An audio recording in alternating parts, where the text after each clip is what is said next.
who are going to talk and they are going to show us what it really means to make election promises and how the implication of those. By the way, the theme for the conference is reconciling campaign promises with governance realities, challenges, and prospects. Our panelists are the distinguished Malam Lanre Issa Onilu, Director General of the National Orientation Agency. Malam Issa Onilu is a friend of GOCOP. He's a friend of the media. And by the grace of God, when he's done as the DG of NOA, we will give him a form to officially become a member of GOCOP. We also have, as one of our panelists, Mr. Musikilu Majid, Editor-in-Chief and Chief Operating Officer of Premium Times Nigeria. Mr. Majid. Mr. Majid is a former president of GOCOP. We actually call him President Emeritus. Someone has threatened to take him to court. I'm sure that after what happened 2 days ago, the person has had a rethink of taking Musikilu to court. Musikilu is not the kind of person we threaten to take to court. And finally, as our panelist, we have Professor Abigail Ogwezi Ndisika, Director, Institute of Continuing Education, University of Lagos. Professor, you are welcome, madam. It's so nice to have you. So to keep the quickly start, because I've been told that the Right Honorable and the military officers said don't like to waste time. I will call on the President of GOCOP, Maureen Chibo, to give us a welcome address. Maureen Chibo, PhD.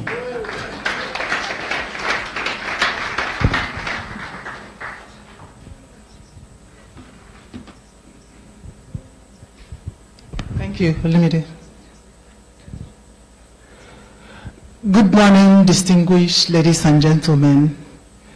It is my pleasure to welcome you all to this 9th annual conference of the Guild of Corporate Online Publishers. Please permit me to lavishly welcome our erudite and gentleman, His Excellency Chief Bode George, former military governor of Ondo State and former Deputy National Chairman of the People's Democratic Party. Thank you, sir, for devoting your precious time to the cause of GOCOP. We are encouraged by your sacrifice to be here today with us. We know all the travels you made to be here. Thank you so much for coming. I also warmly and delightfully welcome our guest speaker, His Excellency Right Honorable Aminu Bello Masari, CFR, former Speaker, House of Representatives, and former Governor, Katsina State. Katsina State, that's what former Governor, Katsina State, and Chairman, Jet Fund, who is to titillate our brains on the apt and timely topic, reconciling campaign promises with governance realities, challenges, and prospects. I do not doubt that you will do justice to this topic.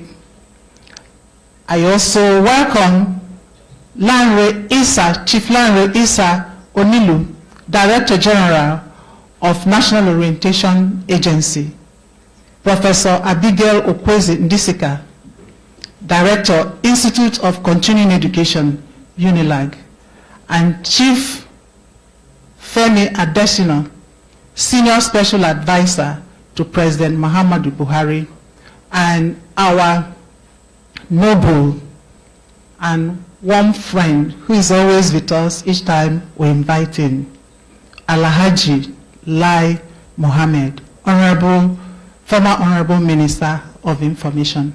You are all warmly welcome, sir. Your Excellencies, Mr. Chairman, ladies and gentlemen, Please permit me to duly acknowledge the presence of my predecessors, President Mojid Musikliu,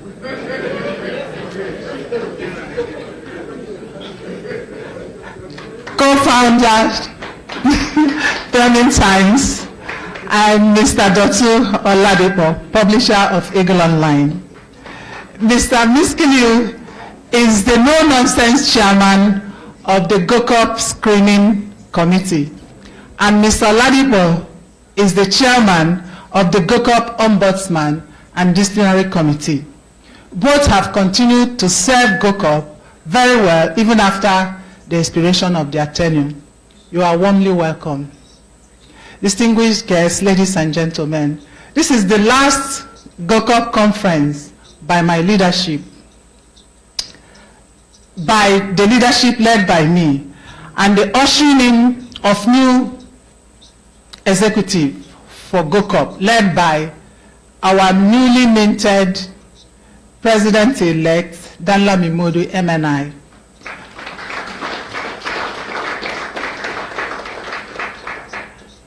For the first time, GOCOP held an actual election to vote its president. Prior to this, the presidency has never been contested because members usually unanimously agree on who should be our leader. We came out of the contest not divided, but remained strong as one GOCOP, one family. As gladiators graciously embrace themselves, Oshegu Ogunleye offering warm congratulations to Modu, MNI, the newly president-elect. The peaceful election yesterday set a new precedent for GOCOP, a new experience, and foretells what will be happening in the future as the membership of GOCOP continues to grow and accommodates professionals and publishers with different temperaments across the nation.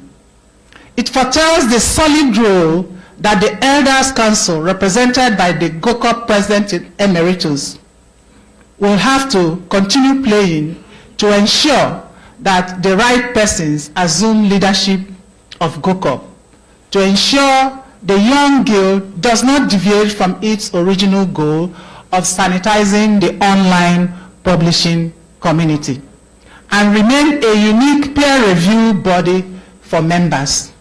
Once again, a hefty congratulations to all our newly minted executives. The outgoing executive did its best to fulfill the aspirations and mandates given to it by members, majorly in setting up the structures for sustainability of GOCOP. The publication of GOCOP at a Glance, which you will receive, was launched in July. Please take up the gauntlet to see how the desires of our members, which we were not able to fulfill, can be actualized during your tenure. Another is to embark on programs to continue building the capacity of our members to build and run a profitable business enterprise as mediapreneurs, to ensure they fulfill their financial obligations not only to GOCOP but to their families, Nigeria, and humanity in general, to enthrone a society where justice, fairness, and equity reigns supreme. May I also welcome and thank immensely members of the ESCO who served with me. We succeeded because of all the robust debates and selfless engagements born out of the desire to do things differently, to ensure a guild run on fairness, equity, and justice, to enthrone a just society. I thank all the chairmen and members of different committees, in particular the organizing committee for this year's conference, and the 5-man committee, electoral committee led by Mr. Ozi Yusuf and Danlami MNI, who incidentally is our president-elect today. It was not easy. It was not an easy road that we traveled, but we are happy all our efforts paid off successfully. Thank you. I welcome all GOCOP aspiring members who will be inducted here today. I can only enjoin you that being a GOCOP member comes with a responsibility, lots of it, as mediapreneurs and in our bid to sanitize online community and keep it free from fake news as we take noble ways to sustain our businesses. Please note that GOCOP is a peer review body that can help build your capacity to run your small business, small-scale online publishing businesses well. It is not, and I repeat, it is not an adverse canvassing entity for publishers.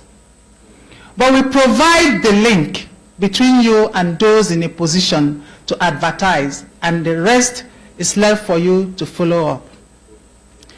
As I look at the galaxy of the audience seated here, some of them are members of the business community.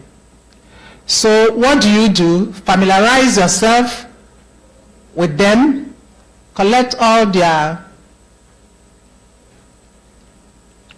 contacts, and follow up with them. That's how they will be able to support your businesses. Also, quickly familiarize yourself with GOCOP activities. And to achieve this, we have 2 publications. One is GOCOP at a Glance, and the other is the Nigeria Media Renaissance, which we launched in July this year. They contain all information about GOCOP constitution, welfare policies, history respectively. Remember that the Ombudsman Disciplinary Committee Chairman is watching you, and stay clear of fake news and unethical practices to avoid losing your membership. Distinguished Chairman, distinguished guest of honor, may I let you and our august guests here today know that our members, the new members we are going to induct today, went through a very rigorous selection process in their journey to become GOCOP members.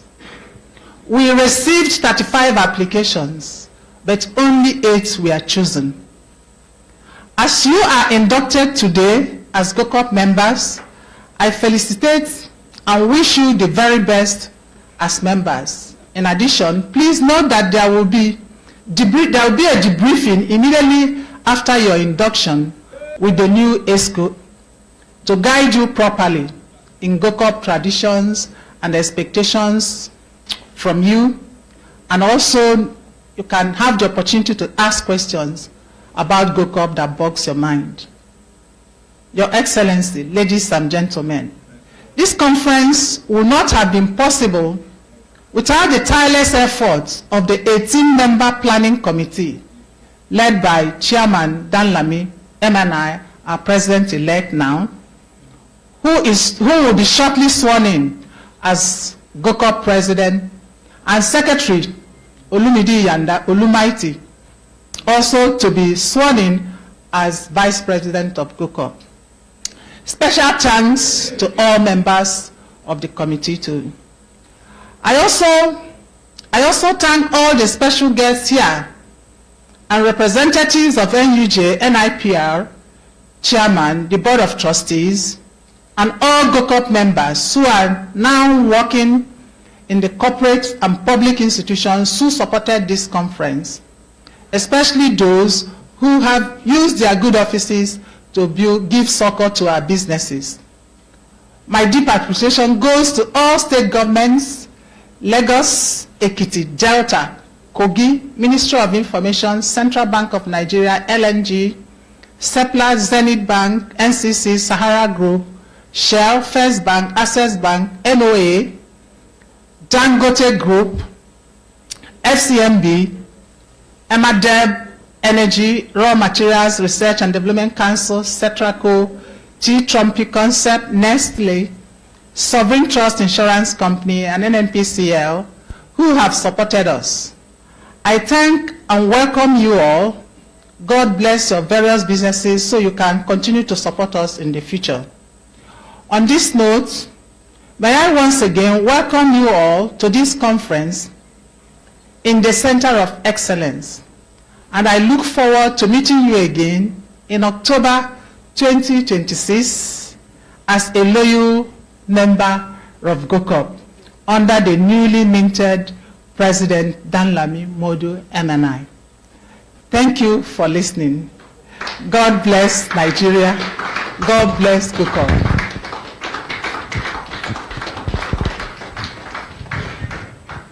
Thank you very much, Madam President. Please, I'll appreciate it if we give another round of applause.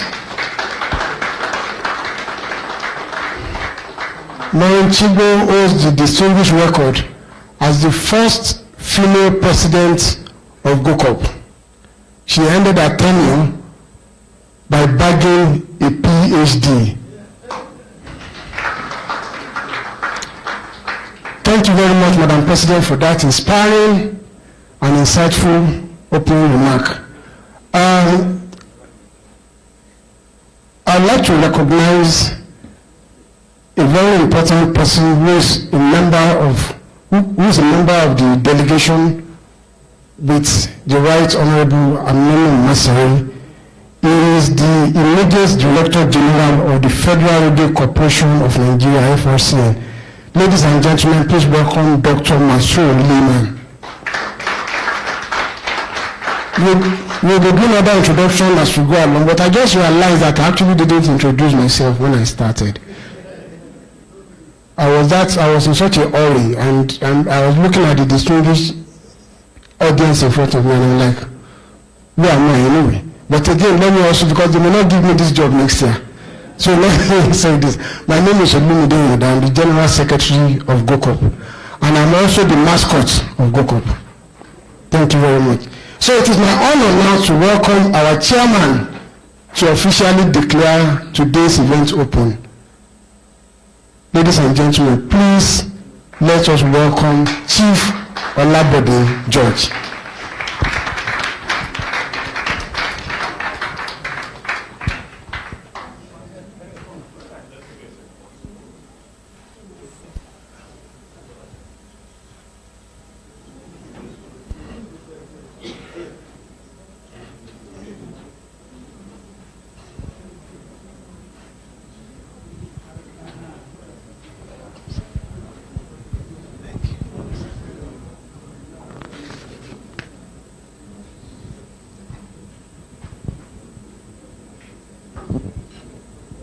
The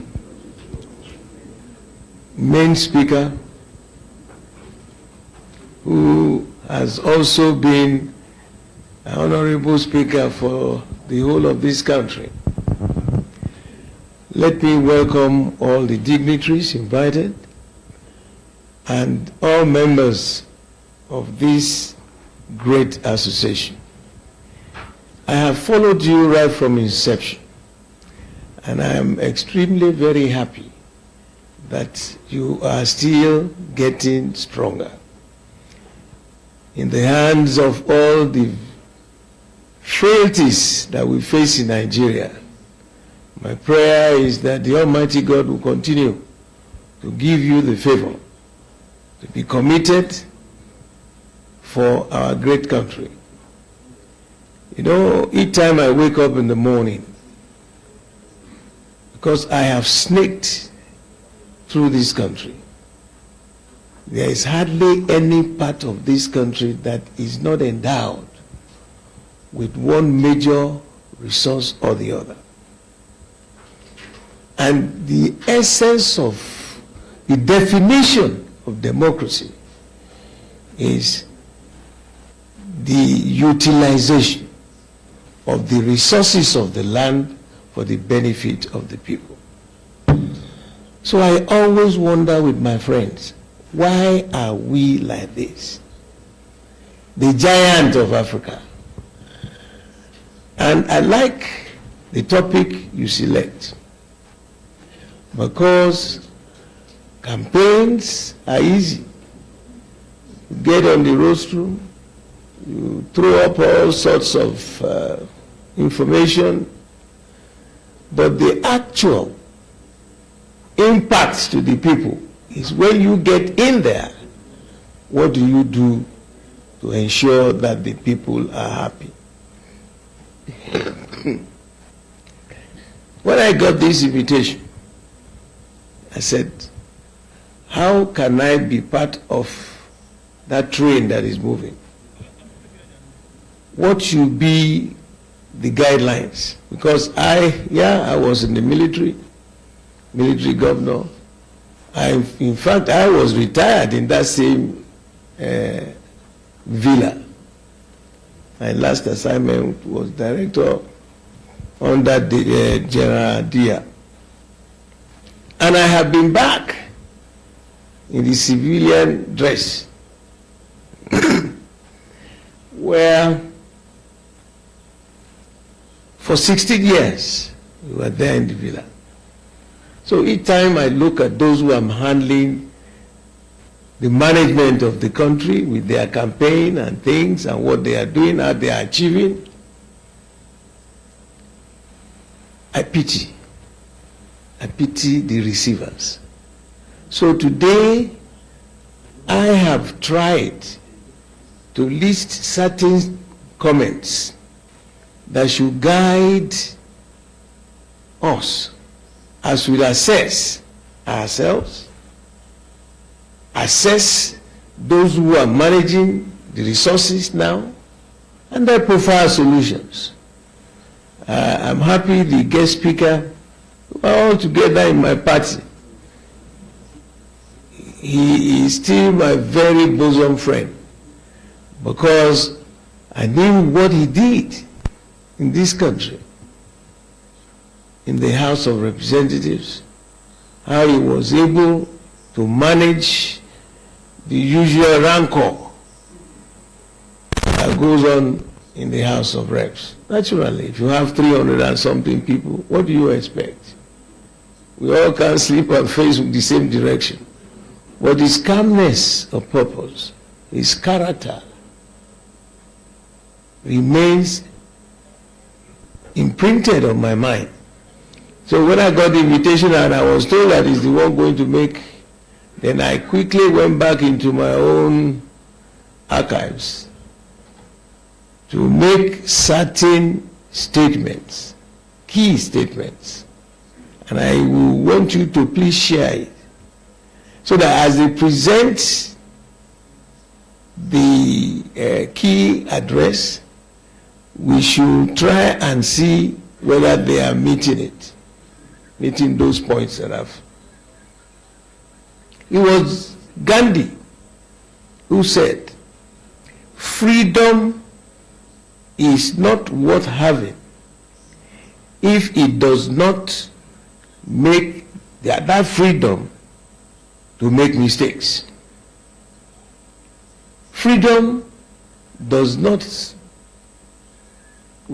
not worth having if the freedom you have designed cannot be allowed to make mistakes. Number two, there are no free phase of life. As you progress, leaders, political leaders, must have at the back of their minds, the day you start, people will start reckoning. Someday you must leave, and there will be post-mortem. And development of a nation is not a 100-meter dash race. It's a continuum. Remember those empires of yesteryears? The Roman Empire, the Greek Empire, the Egyptian Empire. Where are they today? So, as we are up and running now, let us keep it at the back of our minds that this is an opportunity at your time to impact the people of this country, to put a smile on their faces. From my local government in Lagos Island, each time I went there, I feel sorry. So, there is no free face of life. In other words, you will meet so many blocks, so many things that you don't even expect will impact you. And the higher you go, the more demonic missiles that will be fired at you. Are you ready for public office? It is true. I experienced this as a military governor, and the military administration, there's, the tripod, there's one of the legs that is missing. And that is why I do not support any military intervention in governance. You should have the legislative, the executive, and the judiciary. The military, we only have just the judiciary and the executive. So how do you know what the people really want? How do you possibly impact on them? So, ladies and gentlemen, let us put these thoughts at the back of our minds as we roll on. There is no perfect institution anywhere. You can only see that what you are doing, learning from the former to improve on it, so that that giant of Africa will remain. You cannot be voted in and you start on zero. Even if it's the opposition party, you are still going to govern this same country called Nigeria.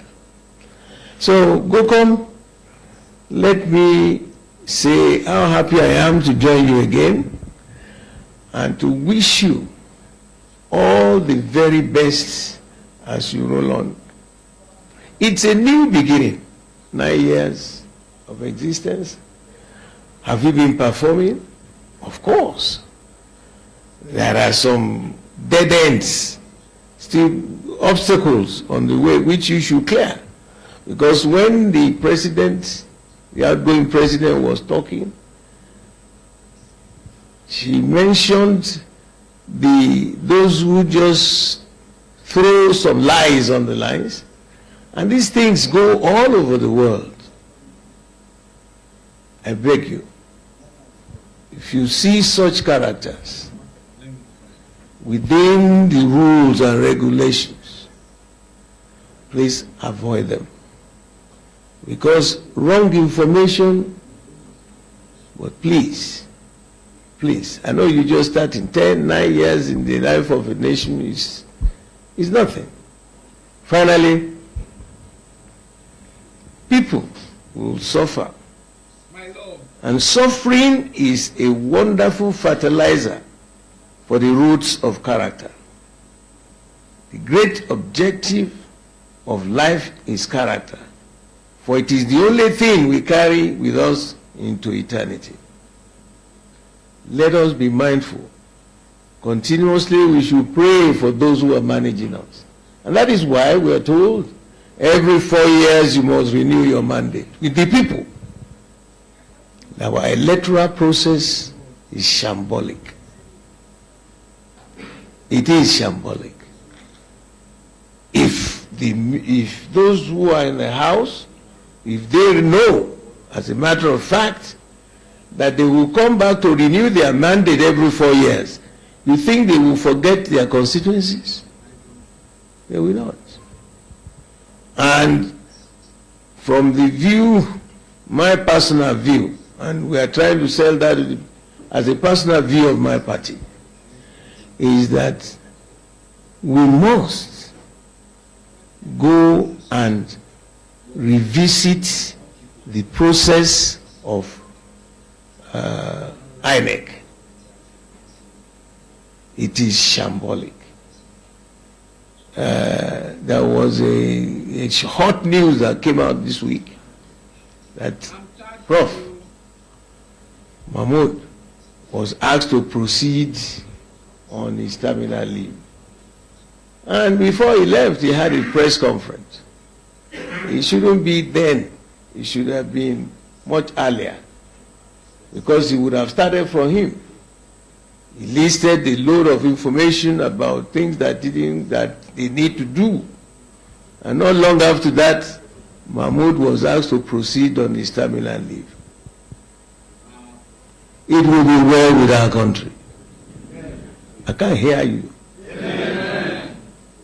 Thank you for this opportunity. I want to listen to my good old friend, respectable, responsible, dependable, and a committed Nigerian. Thank you very much.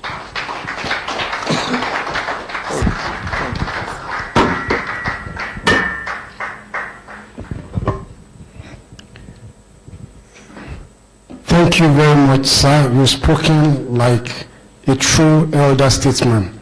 Ladies and gentlemen, once again, let us appreciate our chairman.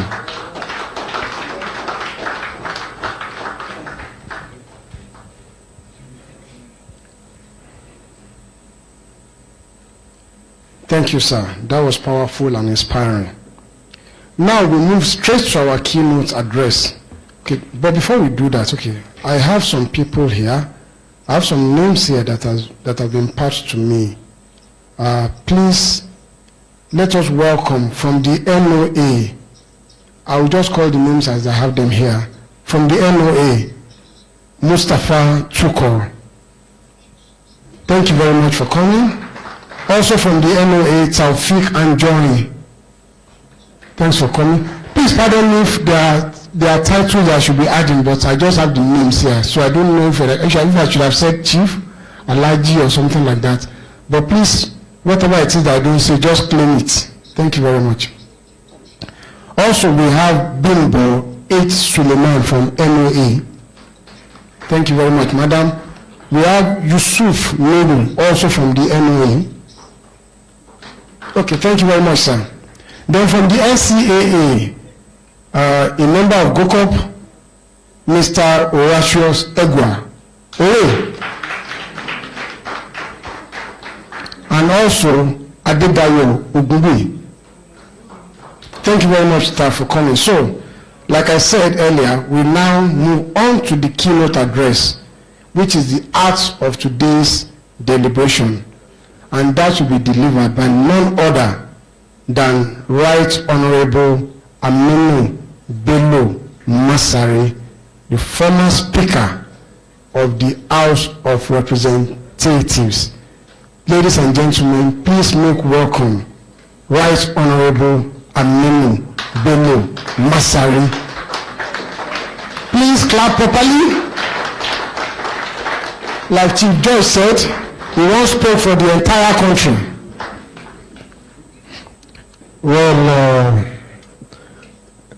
let me start by thanking GOCOP, not for inviting me here, but for making it possible to meet my boss, my Oga, whom I have been trying to locate, Chief Bode George. I think I'm very happy for him for remaining and being who he is, consistent and constant. I think in the last remaining pillar of PDP, as far as I can remember this time, against all odds he stayed. and he's still staying. But for some of us, when the iron was too hot, we left. So I'm very pleased to meet you and see you here. And my friend, well, we speak on phone sometimes, Alhaji Lai Mohammed. We have been in the trenches with him for quite some time before all of us ended up in government. Femi Adesina was also a colleague in governance. And a host of others. I'm very pleased to meet them, to remember the old good days. Days are always good, depending on who you are and what you want to be. So let me start my address by acknowledging the President of GOCOP and the other executive members of GOCOP and the fellow members of GOCOP.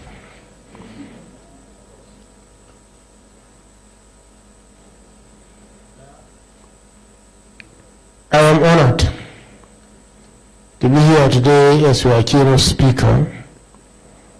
Let me begin by commending the Guild of Corporate Online Publishers for consistently creating platforms where we can have honest conversations about the future of our democracy.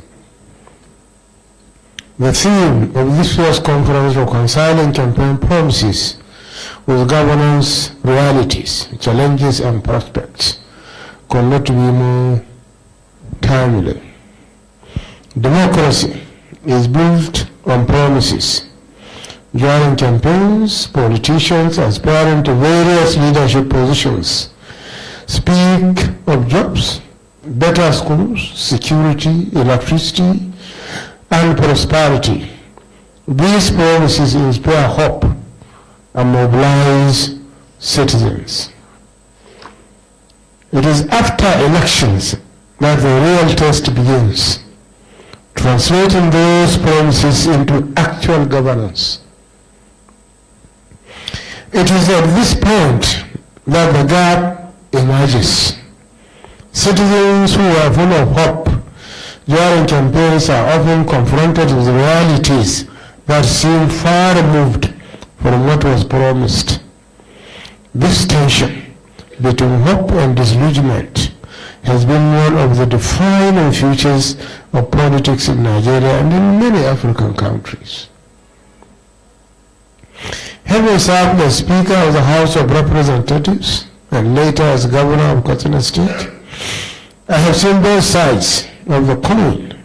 In the legislature, I saw how citizens' aspirations are transformed into policies, laws, and oversight functions.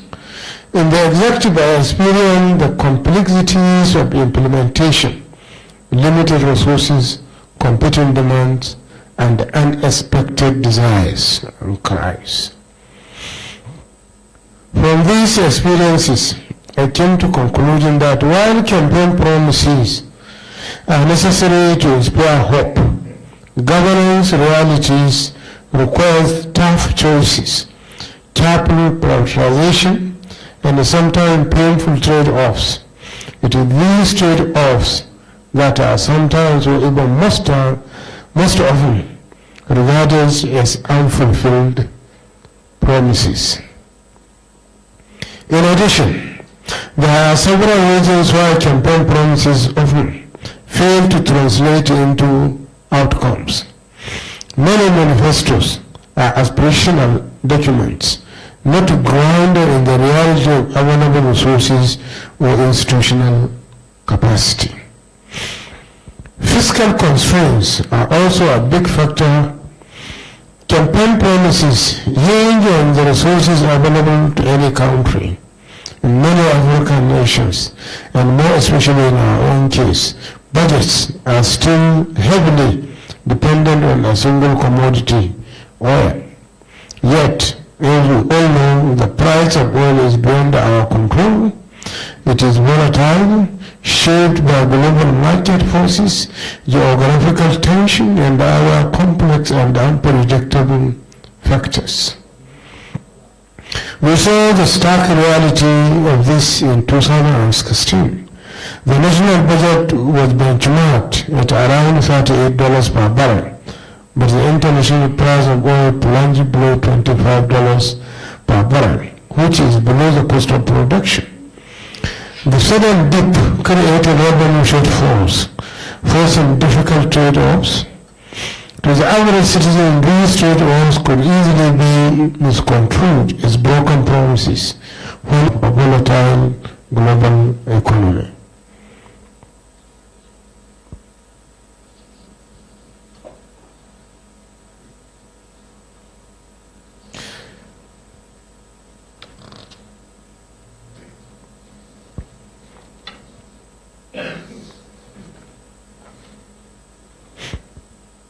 Beyond the resource volatility, there are unforeseen emergencies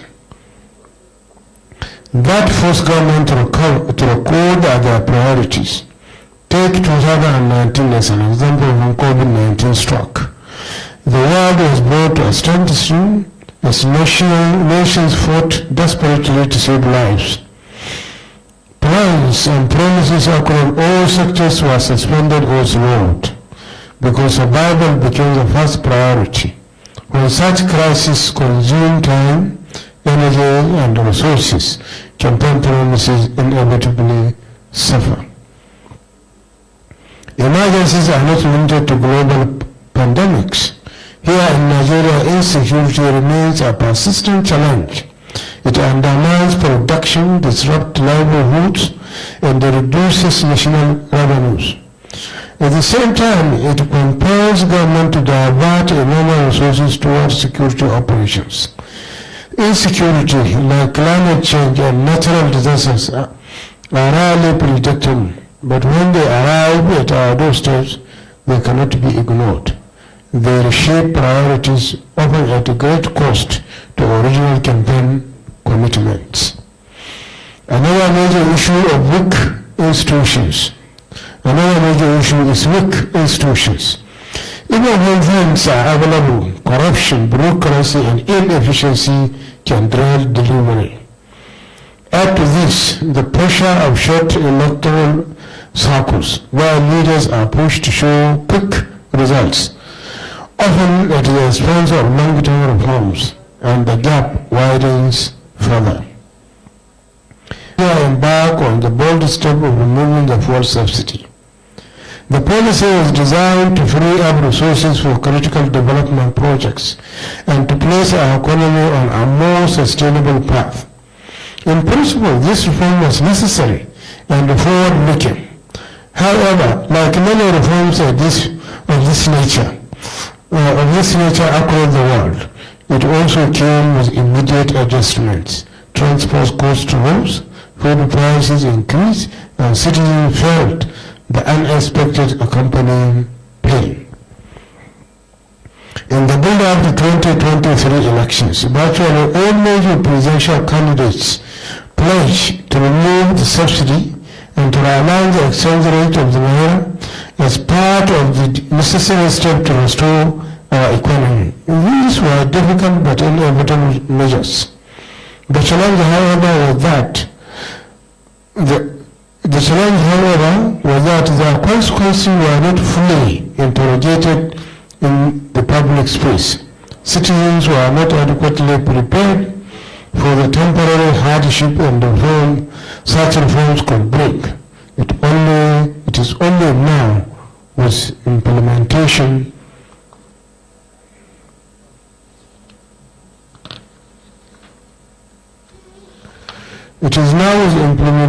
that the pains are being fully felt.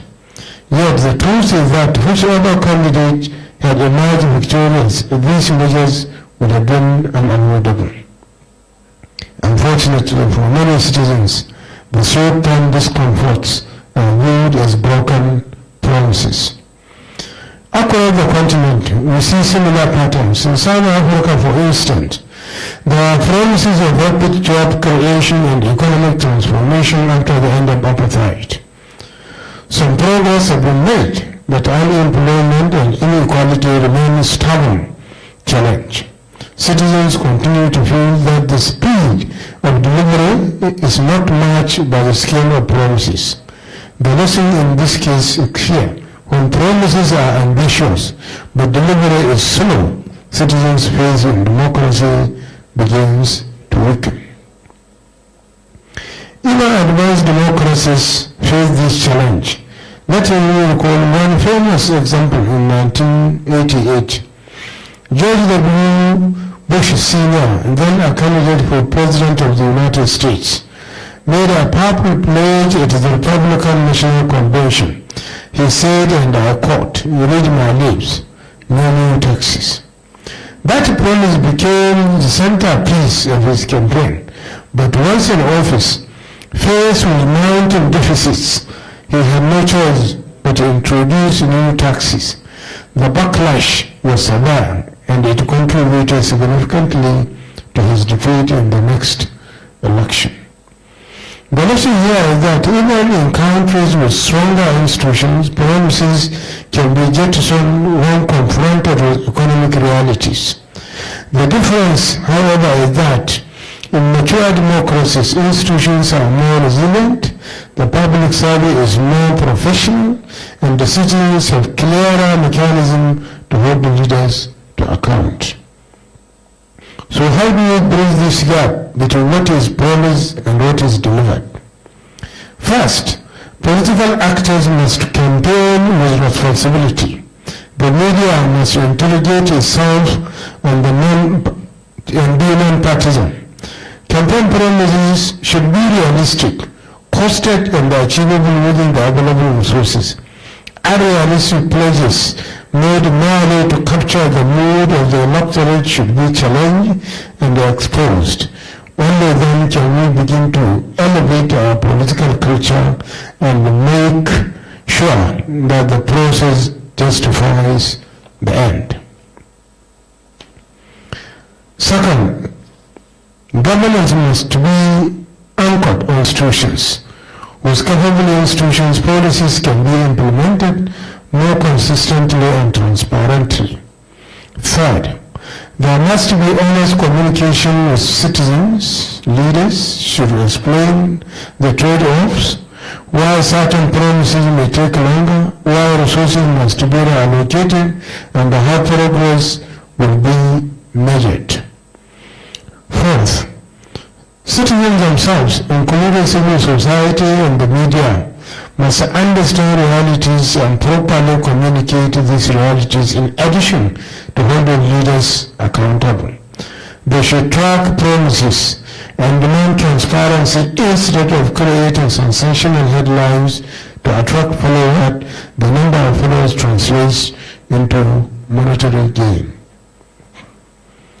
This is why journalism at its best, and more specifically GOCOP, in this digital age becomes indispensable.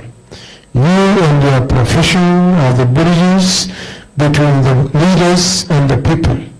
You shape narratives, hold the leaders accountable, and track progress.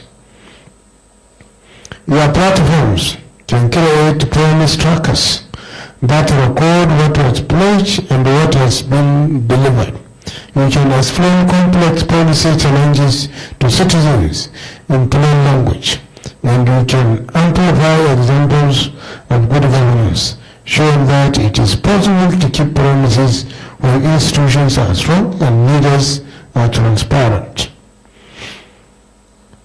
In conclusion, reconciling campaign promises with governance reality is not just about avoiding embarrassment for politicians. It is about protecting the integrity of democracy itself. If citizens repeatedly see promises made and broken, they lose faith in the system. But if they even see modest progress explained honestly and delivered consistently, they will continue to believe in the promise of democracy. Ladies and gentlemen, let us therefore commit as leaders, as citizens, and as media practitioners to narrow this gap. Let our promises be realistic, our expectation be modest, our governance transparent, and our accountability strong. In doing so, we can transform hope into progress and democracy into a vehicle of real change. Thank you, and may God bless the Federal Republic of Nigeria.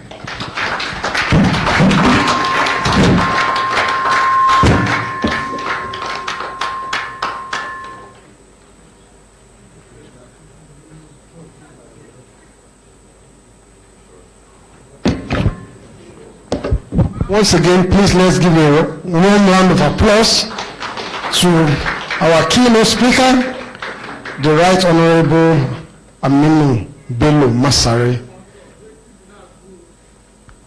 Thank you very much, sir. That was thoughtful and enlightening.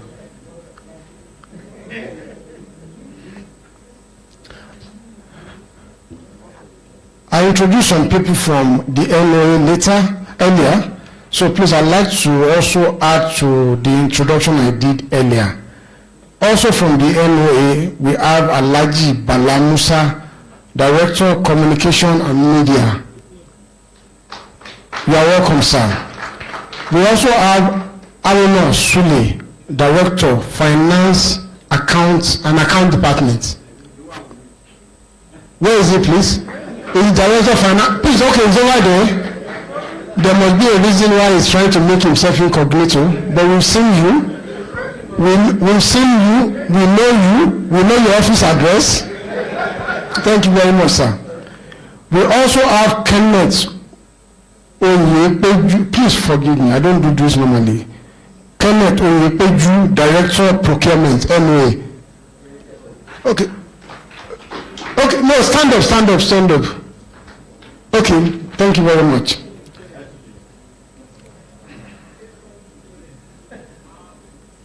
Okay, so now, distinguished ladies and gentlemen, we now move to the panel session.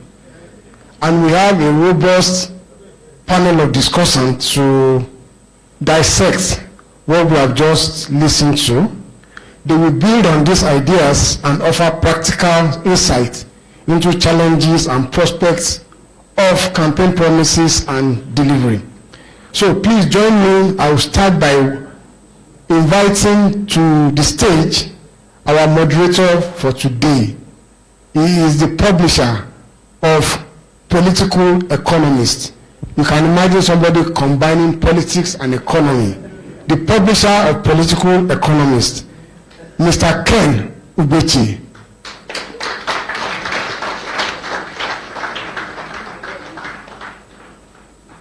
Mr. Ken is a veteran and accomplished journalist.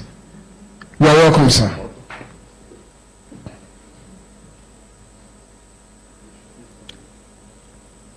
Okay. As stated earlier, you will be joined by Malam Issa Onilu, Director General, National Orientation Agency, NOA. You are welcome, sir. Thank you very much.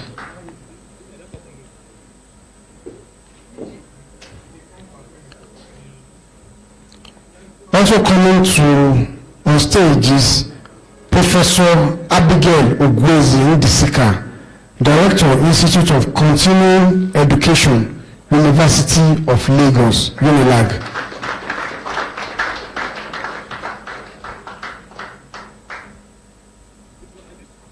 And last but definitely not the least, is the Editor-in-Chief, Chief Operating Officer, Co-founder, Premium Times Nigeria, Mr. Musikilu Mojid.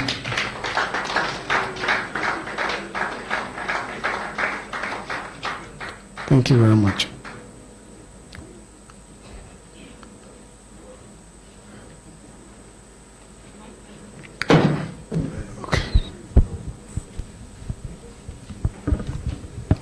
Okay, and I'd like to state that officially, for the record, GOCOP started in October 2013 which means that the association is 12 years old.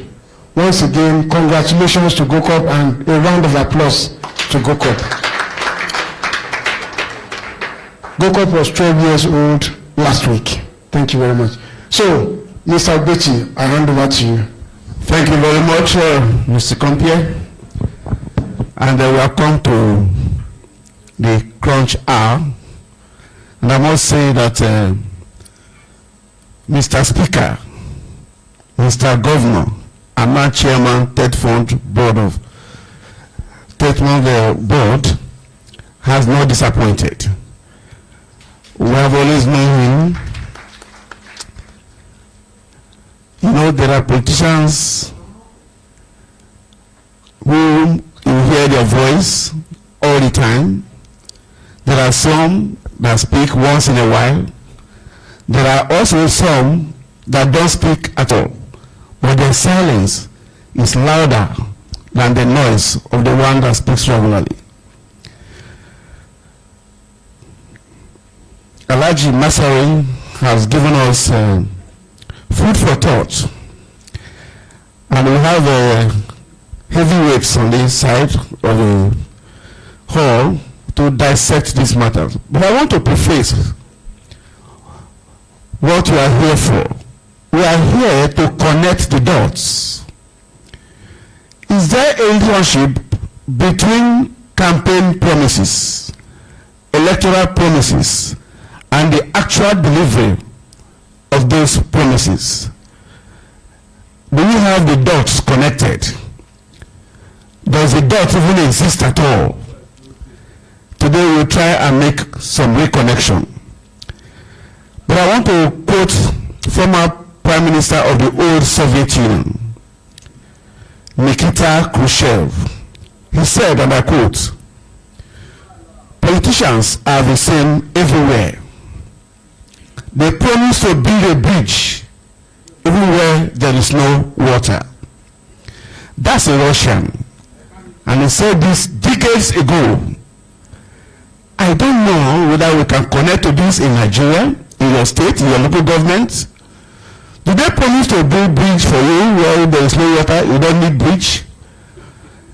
We have people here who will do justice to this, to link campaign promises with actual the realities we have on ground.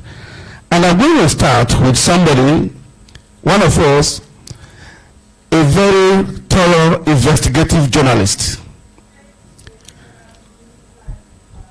who is even trending as we speak. His medium is trending, he is trending, he's being threatened with a lawsuit. He has now reversed it, he's now threatening somebody with a lawsuit. Mr. Mojid Muskiu, do you believe that politicians are the same everywhere? And do you believe that Nigerian politicians promise to build bridge even where we don't need bridge? I would like to start it from there. Yeah, thank you so much, moderator, and thank you, the guest speaker, for your brilliant presentation. Really insightful, I must say. But he himself, a former Speaker of the House and a former governor, admitted that most of these promises are hardly realistic. Although he tried to argue that they make these promises and then realize that the economic and fiscal realities of the governments they serve perhaps will not allow them to deliver. But for me, I think there is a problem of ethic of promises among politicians. And maybe not just politicians, maybe generally, fidelity to promises is really very low. And then you see that promises among politicians in our country are mere rhetorics to confuse and to win election. They know too well. So when they go on this campaign trail, they simply say the things that will make people clap. some of these politicians are never prepared to govern or to deliver. They only mount the rostrum to say to people and give hope, even when they do not know the revenue available to their states or to their local government. All they want to do is to win election, because they also know too well that our memories are very short, that whatever they say, they will say it and get away with it. Most times, and which is why I remain grateful to him, because he tried to underline the role of the media in all of this.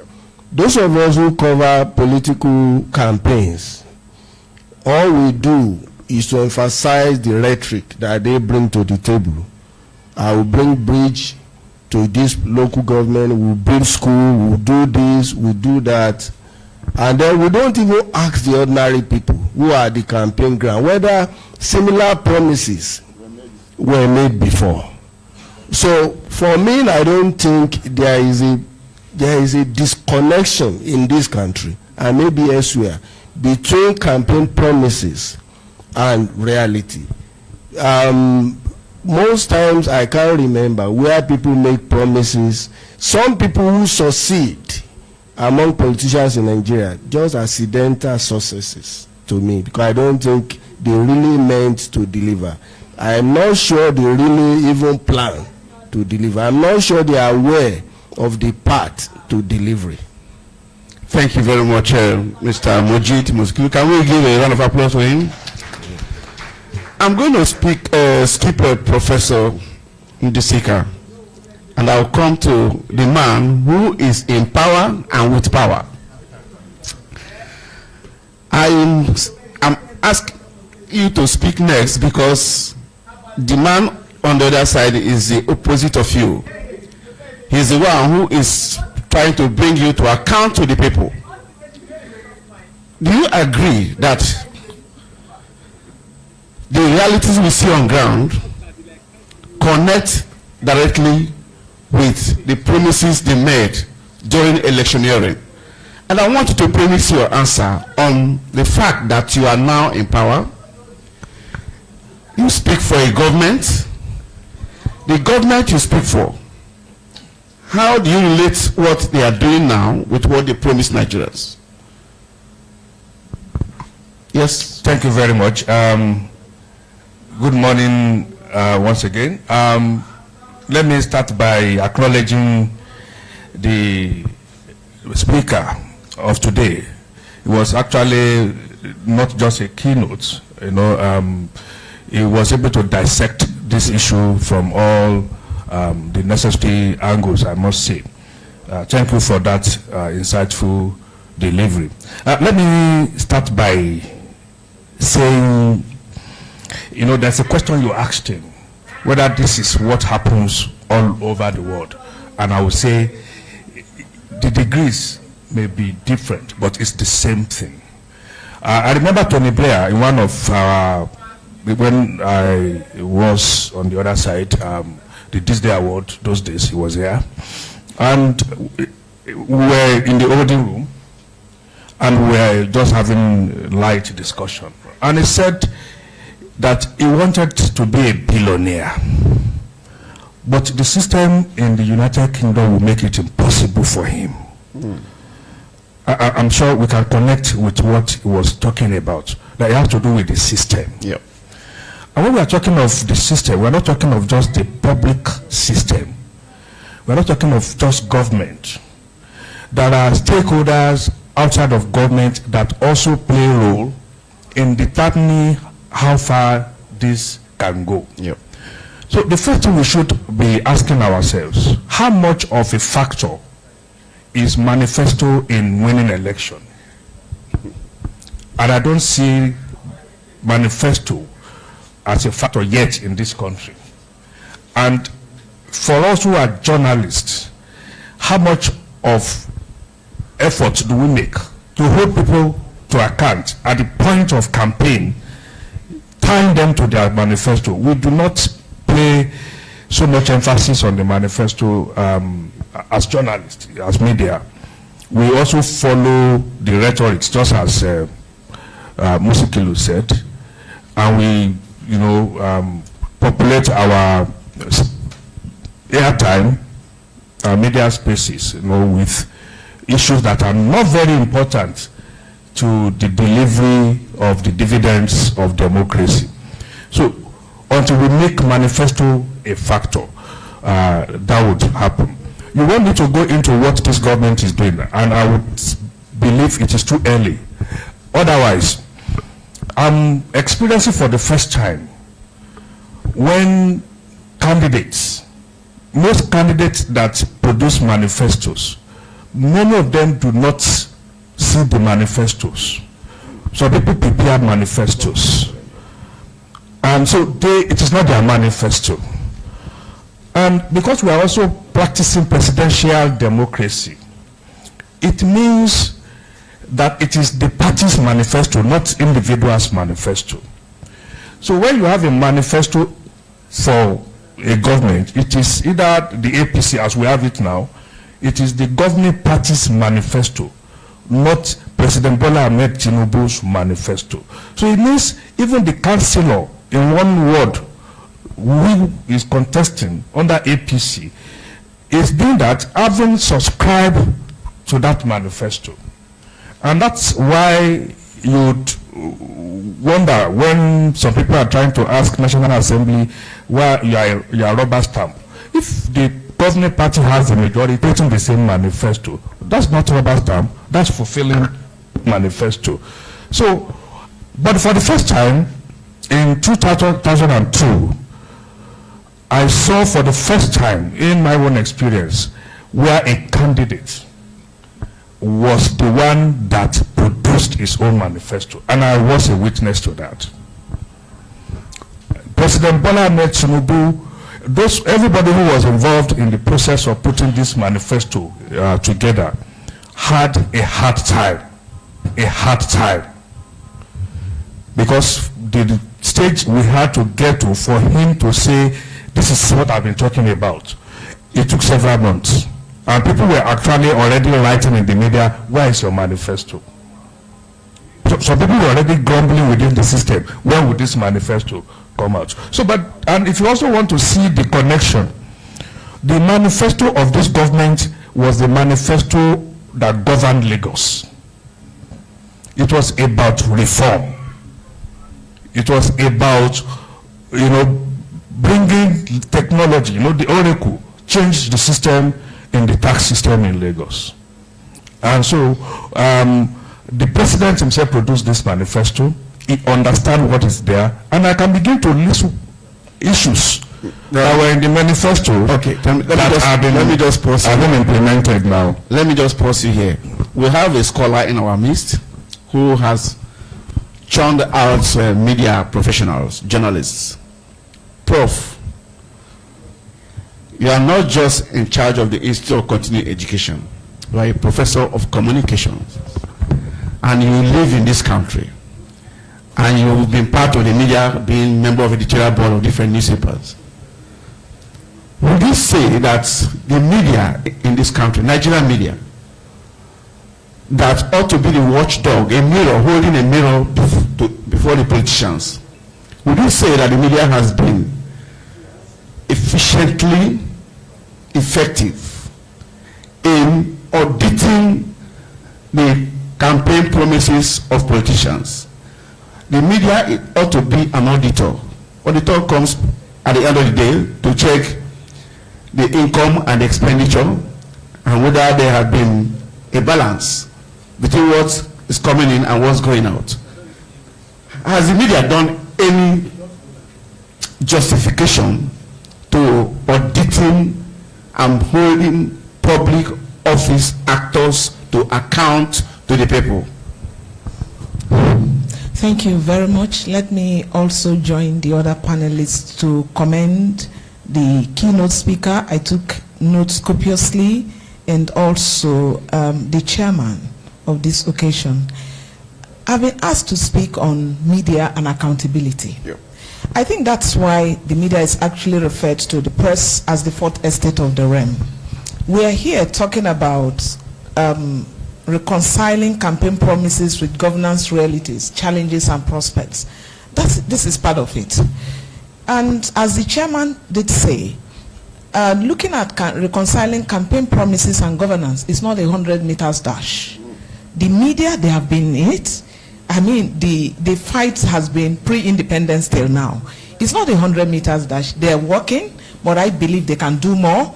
And I also think that we should try to situate our evaluation of the media within the ecosystem, the media ecosystem, the political economy of the media.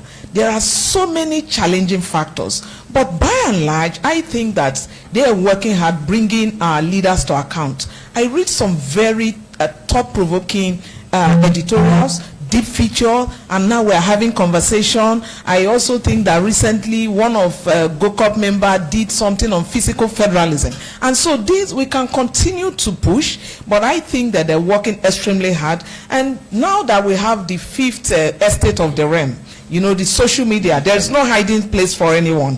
So both the citizens are also involved, and GOCOP, look at the collective of the people sitting here. Every day before I wake up, I hear one story or the other. You just said that my president, he's my president actually of IPI, my president is about taking someone to court. I mean, these are ethical issues, and if the media, if our media organizations don't bring these people to account, how would we citizens have known that the people who are actually leading us, you can't mount a position of leadership and you are able to deliver hope to people without capacity. So I think that the media is doing well, but we can do more. They have had several projects, Media and Accountability, a 3-year project, and it was focused on media organizations that are not legacy media, because the political economy will not allow some of them to cough. So the self-censorship in most of those organizations quite strong. But the GOCOP and the fifth estate of the realm, they are freer. And even if the legacy media decide not to bring government to account, the people by just the dash of their phones are throwing up there. So it's left for all of us to continue with the conversations to drive. And I also believe that the media, particularly the fifth estate of the realm, we should not throw away the baby and the bathwater. We should begin to see how we can improve on their capacities, the media literacy of the people. Because if you read the work of Amartya Sen, for instance, Amartya Sen is a development economist. He talks about if you want to know that government is delivering, ask yourself what has happened to poverty. Ask yourself what has happened to access to education. What has happened to access to healthcare? So I think that the media, the press, they are throwing up these issues. It's for us to continue with the conversations, and that's the only way. And we also need to encourage them. They slap, strategic lawsuits, frivolous ones, just to discourage them. But I like the cohesion, the synergy among the media groups in the country, and they will come out very strongly that you cannot cow us, we have to speak, because it's our duty to bring them to account. So it's work in progress. That would be my submission. Thank you very much, Prof. That's why you're a prof. I'm coming back to the media. And Alhaji Mojeed Musikliu is president of IPI Nigeria, of which I'm a member. But I'm not going to spare you as my president. I'm going to ask you a question. If a doctor wants to cure or attend to a patient, that doctor himself must not be sick. The doctor must be sound, hale, strong to attend to somebody who is ailing. There is something about the media. It's not just a Nigerian thing. People say that the media itself is not healthy, morally so, in a manner that it should be able to stand to bring another person to account. Is there hypocrisy in the media? Is the media morally enabled, morally equipped? I'm not saying intellectually now. Does the media wear a moral badge to bring that politician to to account? Well, thank you. You know, when you find people that are morally upright, it is most likely that they are all right in other forms. So when the economy of the media in this country is a very difficult one. We have colleagues who are hardly paid salaries, all kinds of difficulty in the media. You see government always enabling other sectors. They enable aviation, they say aviation fund, entertainment fund, all kind of support. The media hardly get any support. So the truth is that the media in Nigeria is struggling. Nobody cares. It even does appear that politicians enjoy the fact that the media is in that state. It's anemic. Because it's unable to hold them to account. When you have been disempowered, you have been weakened. So nobody is interested in saying, okay, how does the media get newsprint? All the newsprint, the Ukuiboku and all of that, they are all dead. You need to import newsprint. Nobody cares about. When they were giving COVID-19 fund to sectors, nobody bothered about the media, because they always want the media to be on its knees, so it's never able to stand strongly. So the consequences are that you find media organizations that are barely struggling. At times, the Speaker of the House is here. I'm not sure throughout the years he was Speaker, they bothered about what are the provisions in the budget that we go to the media sector when they were budgeting. They never bother, but they will budget for other sectors and all of that. And the thing we don't understand about this is that the media, we all need the media. Yep. At one point. You may be in power and think that it is important for the media to be weak so that you are at peace. But when you are out of power, you will need the media. I remember, and I'm saying this here, when Ulisa Metu was spokesperson for the PDP, the Premium Times was doing some critical reporting. He didn't quite like the medium. But when he was out of power, and do this, that's what it means. But in the face of this difficulty, I will say that the media must innovate. You cannot continue to, of course, the media is a business. Whether government enables you or not, you must find a way to remain alive and to fulfill your. So we have a crisis of sustainability. Yep. And what I will say is that we must continue to innovate. One of the innovations that I remember work during the Buhari regime was a project known as Buhari Meter. It is a project meant, and I'm sure Alhaji Lai Mohammed will remember that project gave him a bit of headache. It was a project between us and the Center for Democracy and Development. So, which was then tracking how that government was delivering on electoral promises. I'm sure that enables even the government to be on its toes. And then I think it's time for something like Tinubu Meter at this point, so that we continue to hold this government accountable. Thank you very much. I'm coming back to DG Noah. Truly, I must confess and I must admit that you have brought a new valve to the National Orientation Agency. There's no doubt about that. You are now in our faces on television and all that. It was not there before. At a point in time in this country, before 9 o'clock NTA News, that signature tune, the first line that will come out is, it is 9 o'clock. Do you know where our children are? It's values, those things that task our conscience as a people. That's national orientation. Trying to take people to family values. It is in having family values that we call a thief, even when it's our own. These days, what you see is that a okay, people will own a thief and say you are calling me a thief because it's not from your.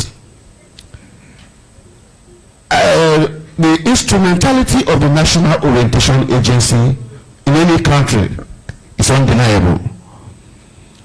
I want to ask you, sir, because now we talk about campaign promises and the realities, it is not just the media to audit it, the people too. How much orientation, how much equipping of the people have you done so that when somebody comes with 5,000 naira to buy vote next time, they will say, that message that we're hearing, don't sell your vote, don't sell your conscience, it will be ringing there. So how much of that are you doing in the system to also enlighten the people in the area of choice to make? They may not be able to read the manifestos, they may not be able to do this, but they know that when somebody promises them bridge when they don't have water, they should be able to discern that this man is lying. That is not what we need now. So there must be a need assessment. How do you reconcile what you are doing now with empowering the populace to be able to audit the campaign promises vis-a-vis what they get at the end of the day? Thank you very much. I'm not sure this audience is ready for the question you have asked, because if I go into what we are doing, I'm sure the next 2 hours we would not be talking about manifesto again. So, but I'll try to just abridge it. We're talking about bridges now. So yeah. abridge it. Okay, so the mandate of NOA is dual. One, by the act setting up the agency. One is to communicate government policies, programs, and projects. The second leg of it is to put in place a value system and conduct value orientation, for the country. So your question rests on the second leg of that mandate. Orientation. Yeah, and unfortunately for us in this country, successive governments have tried to promote values, but it has largely been about mantra and sloganeering, and that has not worked. And the effort we made 2 years ago was to study why that has not worked. If you take yourself back to mid-80s, when the government of the day, the late President Muhammadu Buhari, who was the head of state that time, came up with his own way of galvanizing Nigerians. And when people talk of JAPA now, I tell them that it's more of emotional JAPA. The real JAPA was in the mid-80s, following coming from austerity measure, they're going to structural adjustment program and things like that. And then you had people trooping out. Yeah. That the head of state had to make a national broadcast where he said people should please stay back for us to salvage the country together. And then there was a popular slogan, jingle that time. And down to the time of the ebullient Dora Akunyili, you will remember Nigeria, good people, good nation. And she tried to rebrand the country. And then of my uncle, Alhaji Lai Mohammed, change begins with me. This is where all the effort we studied. And we found out that two things were missing, which we needed to add to their effort. And one was the fact that the country required a documented value system that everybody understand this is the value that this country subscribes to. And we illustrate that by saying, imagine Christianity and Islam without the Bible and the Quran. Where are you going to get the guidance, for whatever you need to do? So we need to do a document that spell out who is a Nigerian and what are the expectations, what are the attributes that you must find in a Nigerian. Because if these things are there, both the person who is seeking vote and the person who is going to vote will be guided by this, value, the principles. So that's led us to what we call the Nigerian Identity Project, which we took to the FEC in September last year with 14 players, and all of them were approved. And the compass to deliver on that is what we call the National Values Charter. So there's a charter now of the values that this country has. So the second leg of it is to say you can imagine Christianity again and Islam, then you don't have the Bible, you have the Quran, but you don't have the churches, you don't have the mosque. So where are you going to get the institutions to nurture adherents? So there must be institutions to nurture Nigerians on the values that we have subscribed to. And some of them were available in the past, but somehow we threw them away. We used to have civic education in school those days, where people learn from their formative stages in life on what good citizenship and all of that was all about. We had some other institutions, voluntary institutions of nurturing, like the Boy Scouts, the Girls Brigades, and all of that. Suddenly, we don't take them serious anymore. So in the last 3 decades, our children, the so-called Gen Z, have been victims of lack of attention, both from the government and the parent. And no value system was put in place. No role model were put in place for them. So they grew up exposed to foreign values. So we have produced foreigners in the last 30 years in the country. And that's why when you go to social media, you see what is going on there, you wonder why things are different. Yeah, it's because there are no. So to cut it short, we recommended 7 institutions of nurturing, because we believe that the bedrock to this is to put that value system in place. Once people of values, many of these things that we complain about would naturally not happen. So if you say I'm a good Christian, people already know what you are talking about and what they should expect from you. If you say I'm a good Muslim, people understand what you are saying and what they should expect from you. So if you say I'm a good Nigerian, what exactly do you mean? We should also understand what you are saying and what we should expect from you. And there must be parameters to measure how well you are living up to the citizenship, So of the 7, one that is very key to this issue, we recommended that a subject should be introduced in our school that must be made compulsory from primary school up onto the university. And that subject we call citizenship study, where you learn what it means to be a Nigerian. And that is what happens in other countries. So I can report back to you that starting from this very academic session, what is called heritage and citizenship study as a subject, compulsory subject, has been introduced, and it consists of history, ethics, civic, has been introduced back into the education system of Nigeria, and it is compulsory. At what level? From primary school. Thank you. From primary, secondary school. So you must learn it. And when you also now, currently we've set up a joint committee with the Board of Polytechnics and Colleges of Education, discussing how to incorporate that into the curriculum at that level. That is also going into NUC. We also have a joint committee working on how to make it. In the general study that people do in the university, which is compulsory, then the value system is going to be incorporated into it also. So when you leave your university, or you're given a certificate which says you have been found worthy in learning and character, that is the character aspect of that. So that is one of the 7. And Thank you, DG Noah. Please, can we have a round of applause for him? The very fact that we are now teaching history,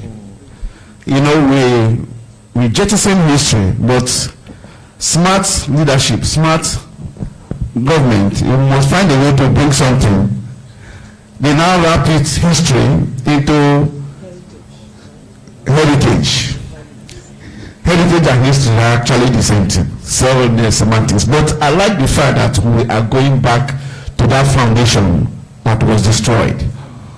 And that brings me to Prof. Because you, as somebody who knows character and content at the level that you've been doing it consistently, you must have, you are produced politicians, so Denied us. That's why we are preparing for strike. you have produced politicians at all levels, local government chairmen and the rest of them. And do you sit back and wonder what has happened? Is it the person that I thought? Is there a disconnect between the cake you baked and how it is being eaten out there? Not the way you thought or the paste will come out. Do they taste different? And if they do you think there's something wrong with the polity itself in Nigeria that makes them say one thing and not mean it, and they do the opposite? Thank you. I think that there are so many factors that shape a human being.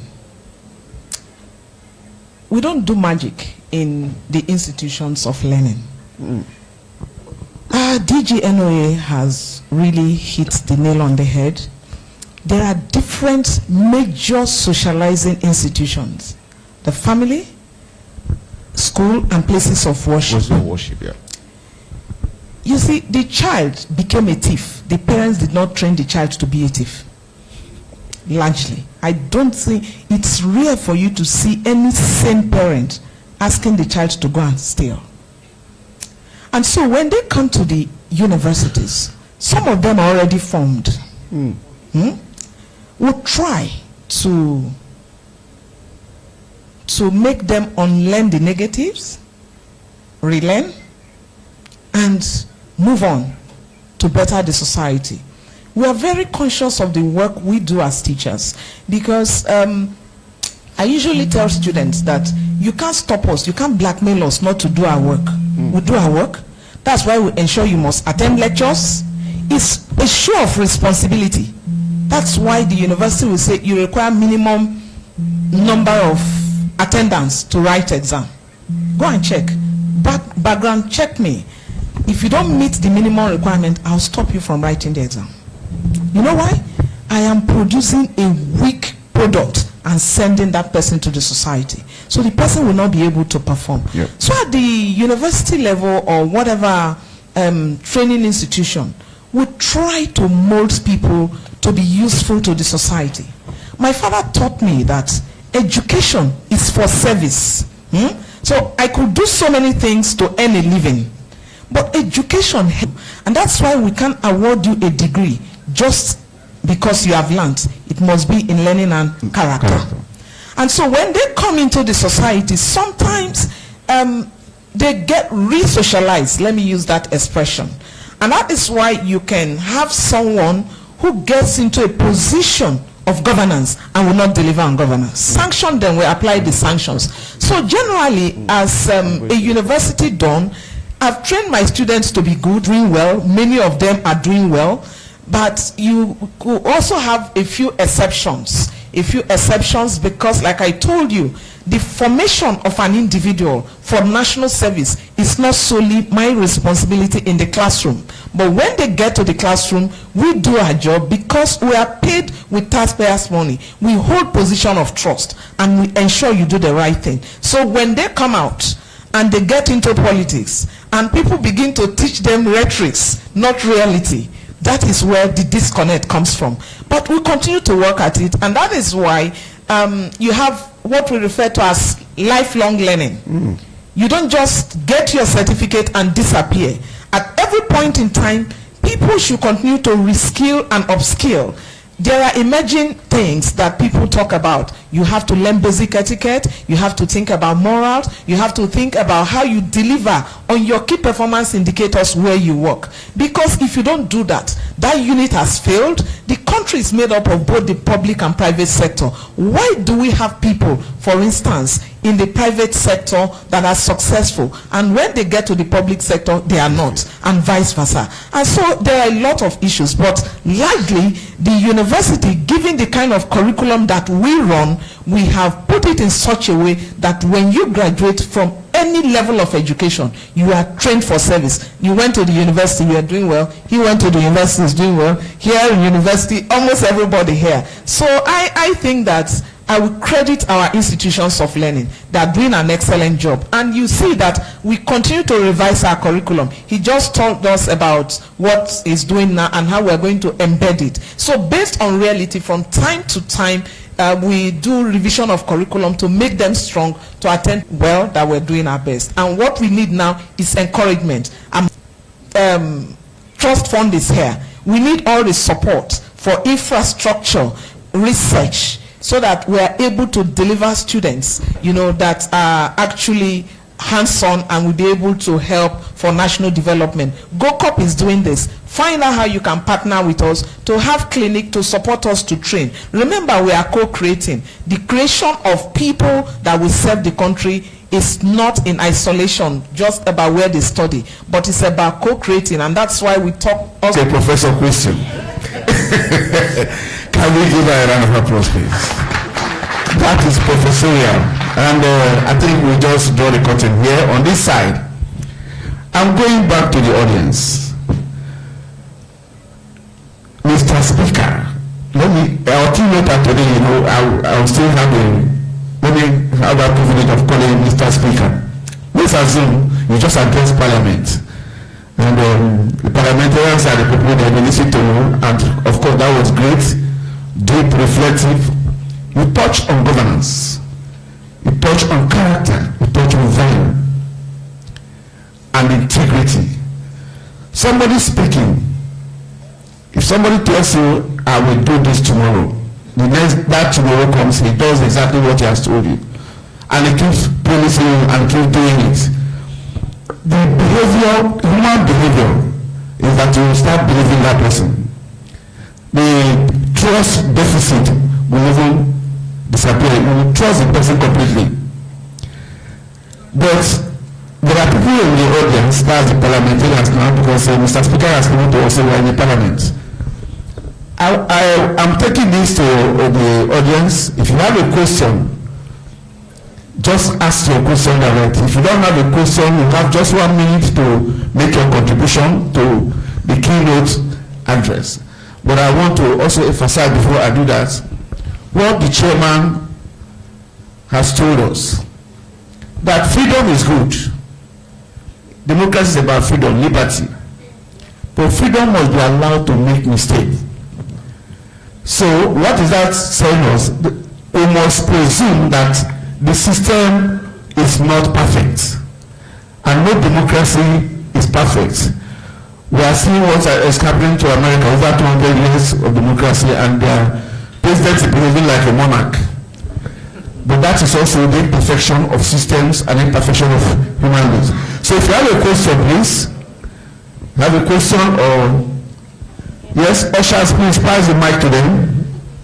We just take 3 from the audience, please. Okay, thank you. My name is Olayinka Agbola from Ibadan. My question is going to be very, very brief. I am going to direct it to Malam Lanrisa William. I'm going to ask you, do you know that the assignment you have at hand now is the most important that we need in Nigeria today? We all need to be reorientated. Has this crossed your mind before? Thank you very much. Next question, please. Next question. Yeah, my name is Mauritius Edouard. I will address my question to His Excellency. The issue is, when you talk about trust deficit, you look at the vulnerability of the elector or the vulnerable sector of the society. How do you address this problem? If you want to have a credible system, a credible and accountable system, how do you address it? Thank you. Yes. Next. Well, take a lady, please. Yeah, my name is Olabisi Dejifolitile. Yeah, I want to know the relationship between money spent by politicians during elections and outcome for the electorate at the end of the day. Politicians spend beyond what is even approved by the Electoral Act, and at the end of the day, it appears as if they are more interested in recouping what is spent during elections. So I want to know if there is any relationship between that and general outcome and for the electorate, and how we can actually work towards ending this kind of thing. And the question is for, I guess, the speaker. The speaker, yeah. Thank you very much. So we have 3 questions. Olayinka, wants to know from DG NOAA, your assignment is the most important. Do you realize that? I don't know why he wants to. I'm already scared, and he's trying to now compound this for me. Compound your fear. By reminding me. Oh, okay, yes. Why it is not that difficult is because I realize it's not down to me alone.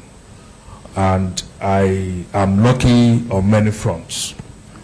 One is, before I got to NOA, I was one of those people who felt that agency should be scrapped, that it has outlived its usefulness. But I was lucky when I got there within 2 weeks, I realized that the issue was not about the agency. That's the typical Nigerian thing. The agency was poised, to do it and deliver on its mandate, but it's been completely abandoned over the years. Not much for them to do. They are good competence, they are committed, they are patriotic. So that one problem solved. The next thing is to look at I'm an agency under a ministry.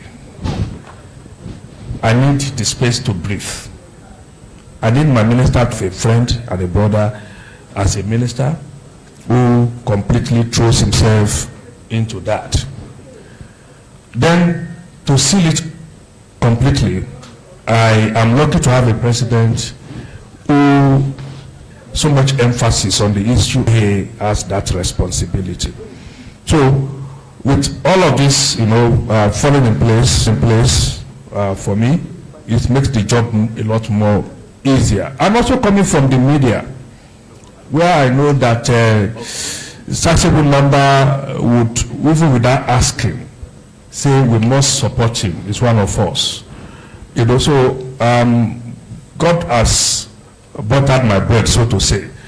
So I am able to do all of the little that we have been able to do so far because of all these, factors that are in place. So I understand how important it is, and I know that. See, this country, like I said in one of my presentations, the president was there and many people. I said, we are going nowhere.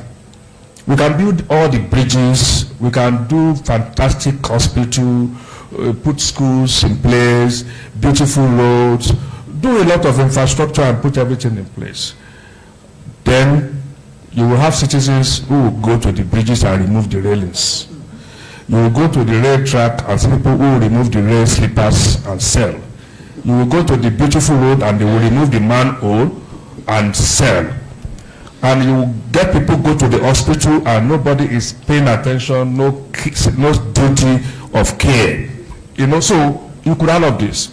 And that's why the Yorubas have that the mansion that you build, the child you didn't train will sell that mansion for peanut. So it means it's down to our values. So that's why without putting in place a solid value system that we all subscribe to, it is difficult for us to move forward. So I understand. Thank you for that question. Thank you very much. We are going back to the speaker, our keynoter, so please pass the mic to him. The first question is the vulnerability of the electorate. They are vulnerable. Do you consider that? The second one is the relationship between money spent and outcome of that expenditure. Is it commensurate? Well, let me start with the first one. And before I do that, let me prepare and learn that I'm a local politician. And I up our term of democracy and politics is the selection process of leadership. Sure. To create a lot of problems. Let me give you a simple example. If you go to my ward and get all the people, the youth, the elders, the women, and say, look, I have 200,000 naira, I want for this community, I want somebody to keep it. They will say, Mr. So. And you hardly find anybody who will raise doubt because he knows and believes in his integrity that when you come back for that money, it will be there. in selection for political offices as we have them today, that doesn't work. So that good man may not even raise his hand.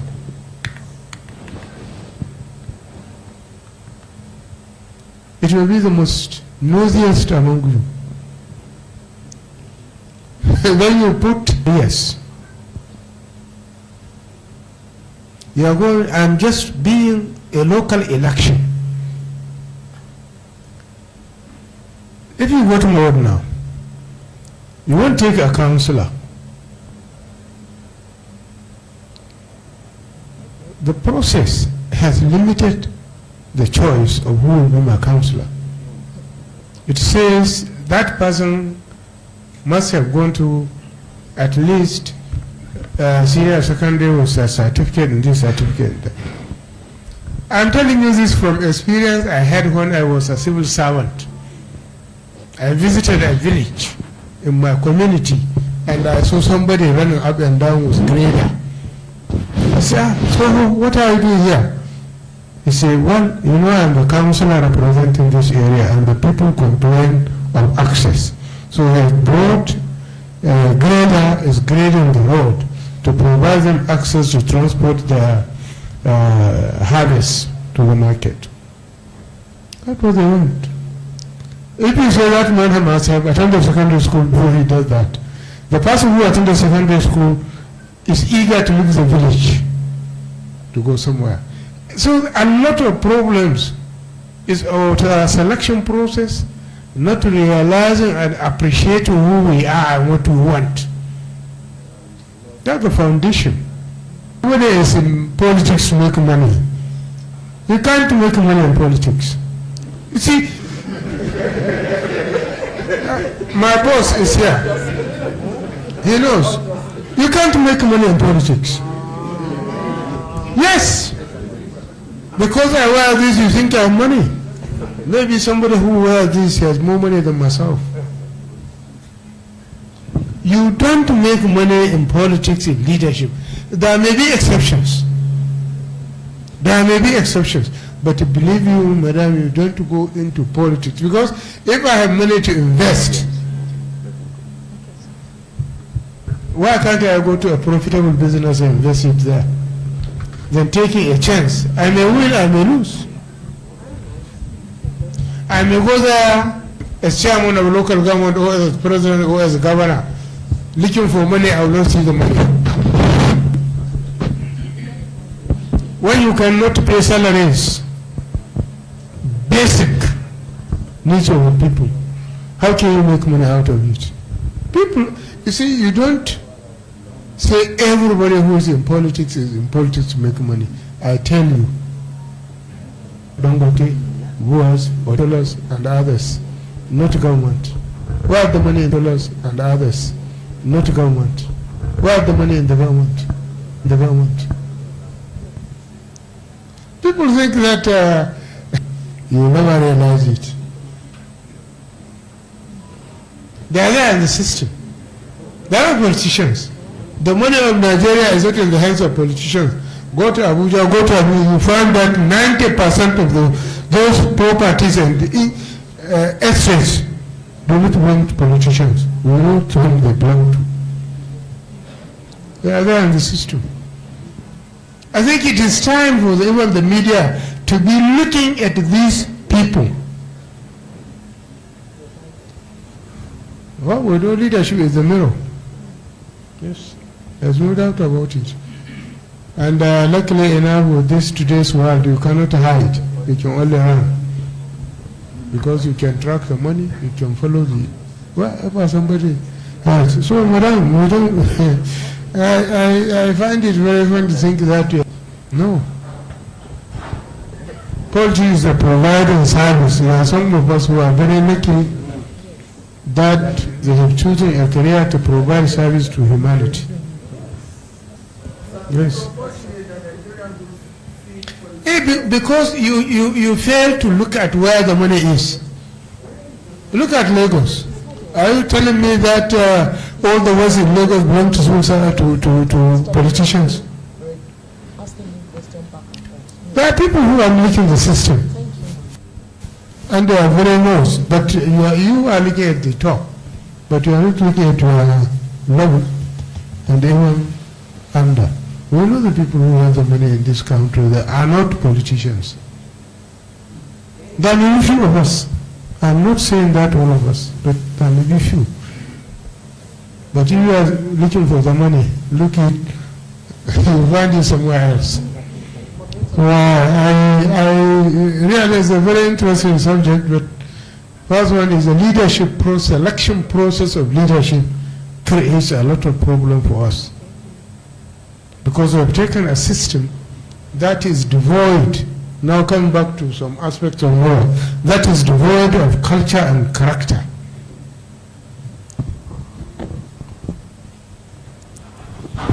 But it is built on something that has no roots. Thank you, sir. Thank you. Thank you very much, sir. Thank you, Your Excellency. We'll just take 2 more contributions from the floor. Just 2, and then that's the end of it.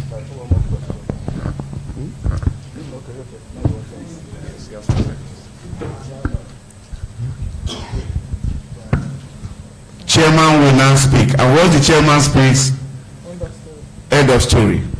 I'm an editor, so I will edit everything here, and the paper will go to bed.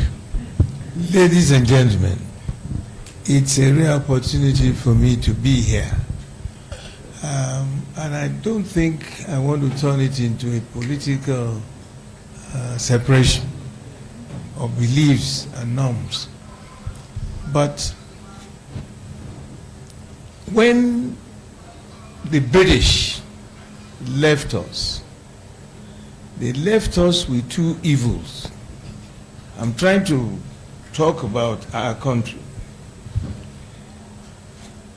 We are blessed in this country in human resource, mineral resources, anything. I have snaked through this country, and there is no village that is not blessed with one thing or the other. Now, each time I travel and come back, when you are out there now, you see many Nigerians who are consultants, who are experts in this, experts in that.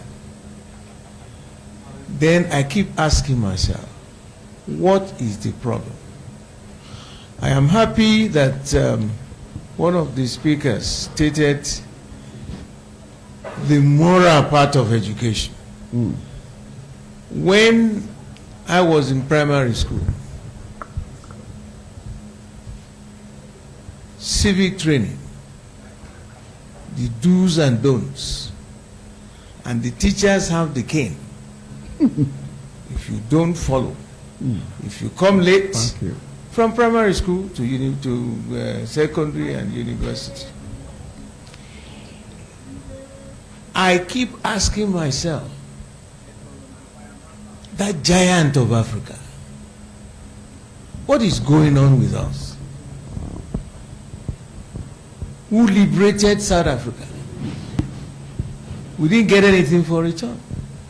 Who fought for Zimbabwe?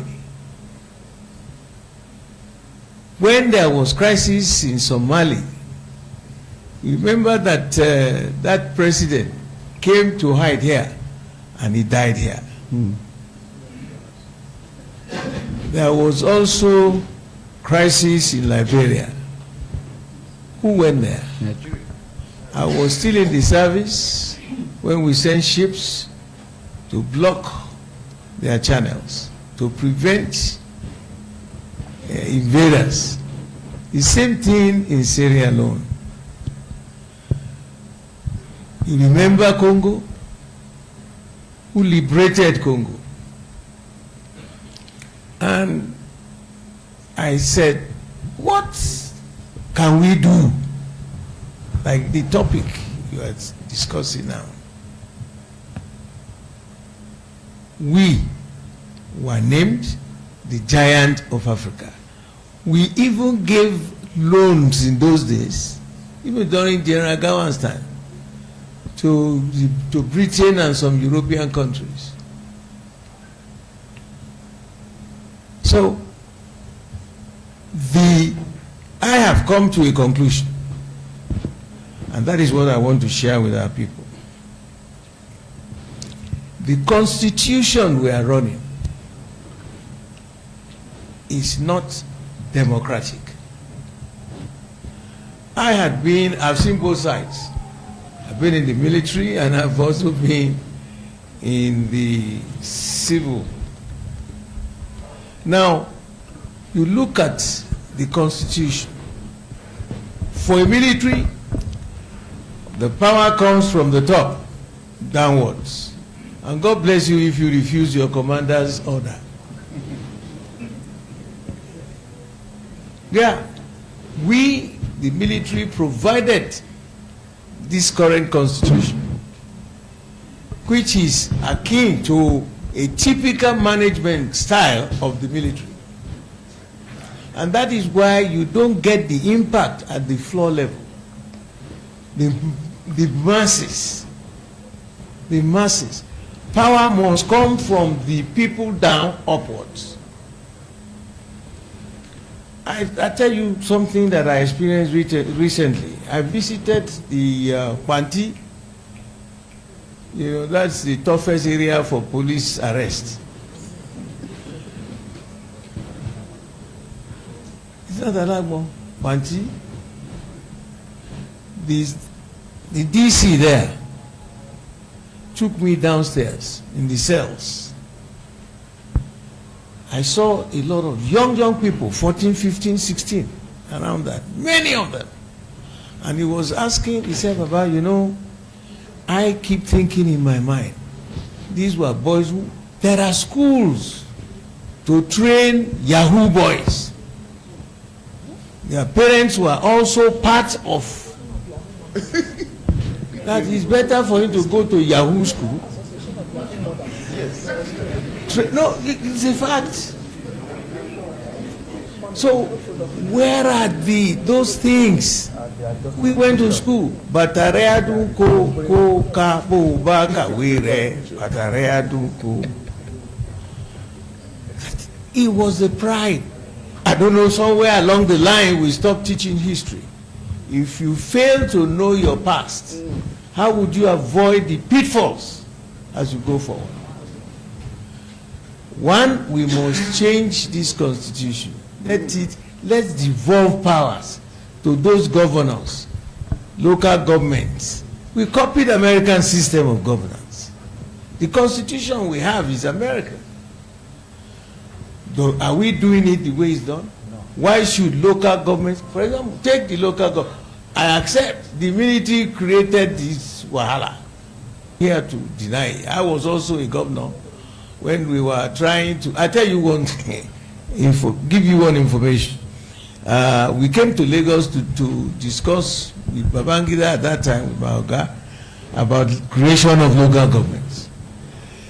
By the time I got here from Akure, my KBC in Lagos, the late Papa Adele Oyeko, was in my governor's residence. I said, Papa, what is?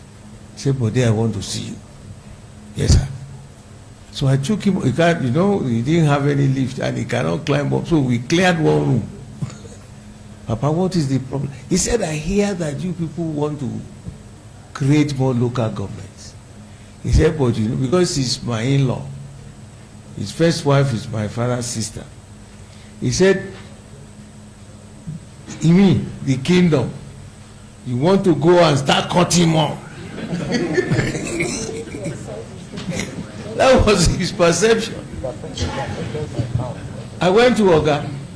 I said, sir, the cabinet said you don't need to. He said, nobody knew at that time that all these allocations, the monthly allocations, will affect us. Yes. That is why till today, the biggest, the most populated state in Nigeria, the largest electoral state in Nigeria has only 20 local governments.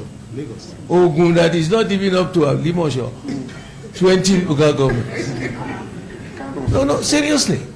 You go up to the north, is 44 local governments. Jigawa 27 and Katsina 34. And representation at the National Assembly is based on that. Apart from that, what they carry home at the end of the month, the allocation directed from the allocation committee, based on the number of local governments. Is that justice? Is that fairness? But when people are campaigning, they talk about it, they say about that. But when they get in there, they can't do it. So I am yet, what Prof said about the real education. You say they now teach history, maybe at the higher level, from that childhood something, to teach them the civics, the do's and don'ts, the culture, the respect, which is akin to Africa. You won't miss it. We've been pleading. I've not seen the president, but I've met with the other people. All my friends here, what is the division? Anything we raise up in this country, we assuage it to religious and tribalism. We must get rid of them in whatever format. This nation is blessed. Now that Trump has started to drive everybody, maybe all those professors and all these brilliant Nigerians will start running. Education makes people easy to teach, but very difficult to deceive. I have a lot of sons all over this country, and I'm happy about what our counterparts, our brothers in the north, have done to their people. The challenges of this insecurity, because when they finish, where is the hope? Where is the hope? They go back to the huts where they went out. The government called them, you must go to school, go. Okay, they are back, they are degree holders. I've been to Katsina State University when Shama was, they had their first graduation. 2 boys, one had a first class in mathematics, another in science. So I asked the governor, what are you going to do to these boys? He said, okay, you see, those people, the Fulani people, they are our parents, but we are going to send them abroad for scholarship. I said, thank you. Do you think an illiterate can derail a moving train? It's not possible. The need for us, I don't know the time frame now, to revisit ourselves and revisit the dictates that can make this country move. Forget about because once you have finished your election, we're all Nigerians now. We want to make sure that those kids are happy. The Gen Z are coming. They are here. Please, in whatever way you find yourself, if you go to politics to steal money, don't worry. It can't be forever. The day you die, what are you carrying up there? I tell you one thing. During the time of Kitola and Babawolowo, the first Nigerian to build a high-rise building in Lagos was Chief S.L. Akitola, Onile Gogoro, which is next door to the boat club. He's still there. But go and see it today. That's run down. Yomi lives, his first son lives at the top. It's run down. So what is it? I go to my area, you find all these boys, no job, no hope. Please, those in government, set up a special fund. All these managing directors, chairmen of banks, who are minting money for doing zero job. Create a fund, contribution to that fund, and let it be managed for skill acquisition for these kids. And apart from skill acquisition, microcredit to those who are graduates who want to do something else. An example, our First Lady just announced that she intends to build a national library. What I'm telling you here, I'm going to appear in either Arise or things soon. And I'm going to ask her, you say people should donate money to you because you want to build a library. In 2 days, and see the names of those who contributed, 20.7 billion in 2 days. So if that fund has been set and you compel these people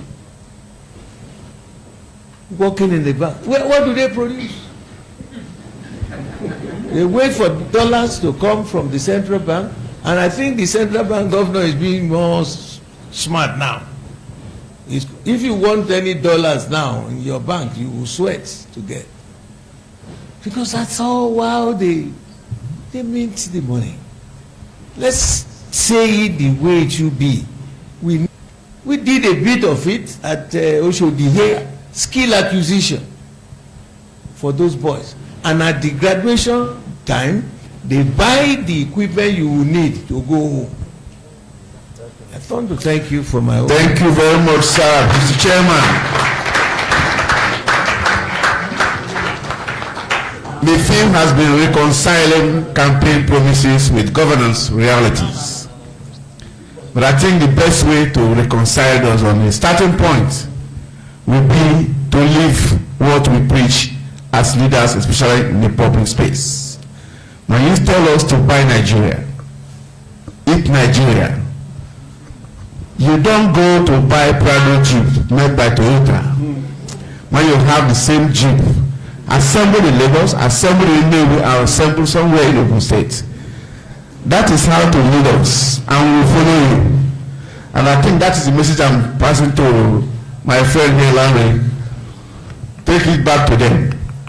What they ask us to do, or what they promise to do, let them start doing it. We will follow. We love them. That's why we put them there. So we follow them. On that note, we draw the curtain on this.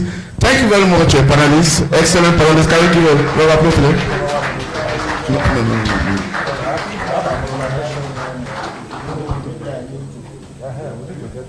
Because I think they are itching here. Some nerves have been touched.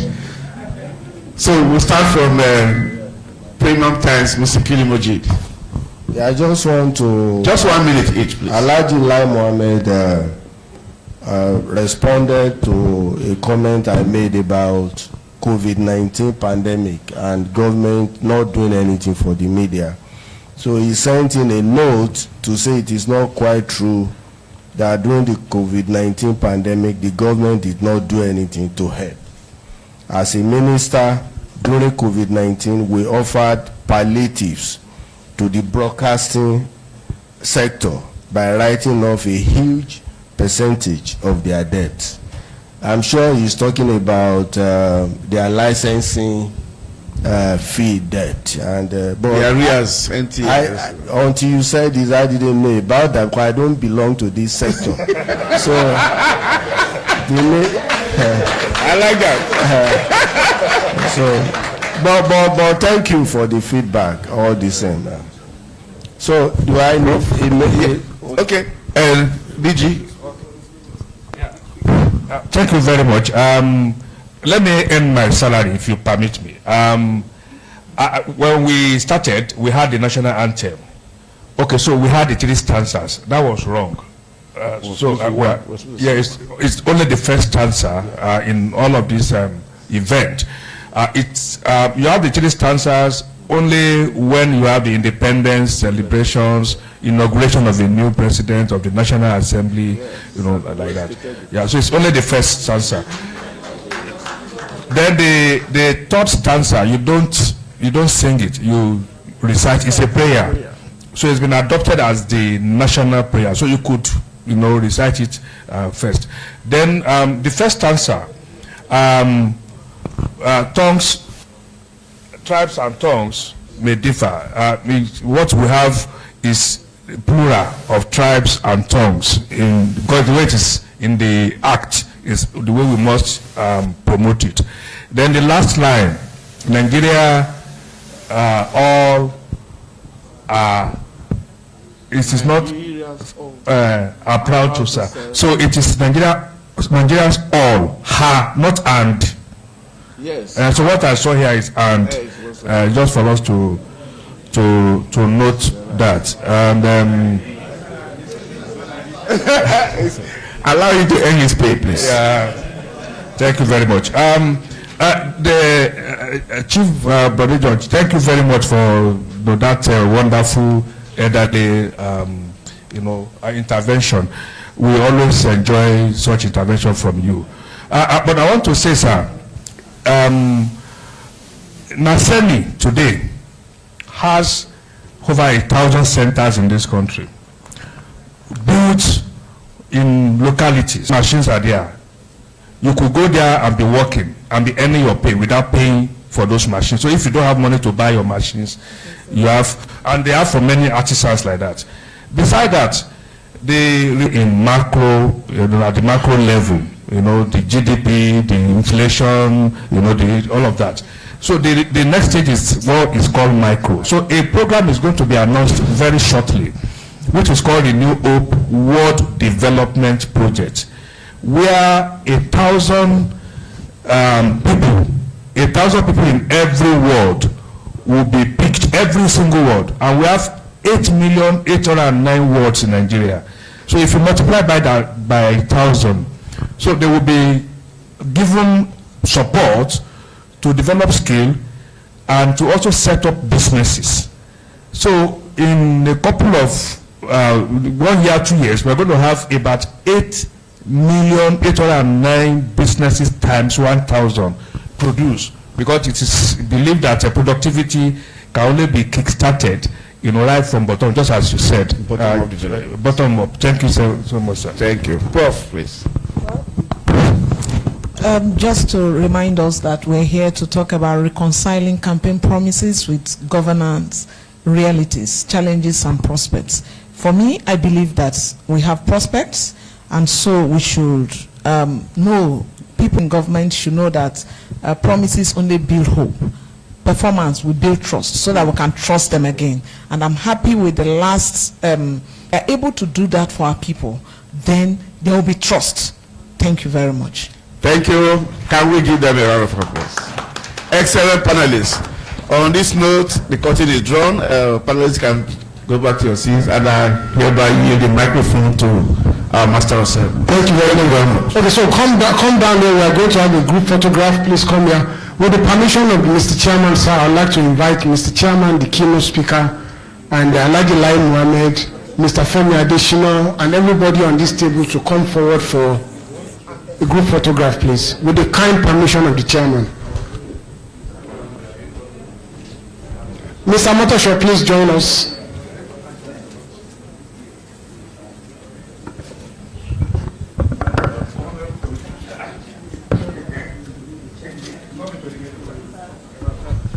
We need to do the 4 panelists first before people join.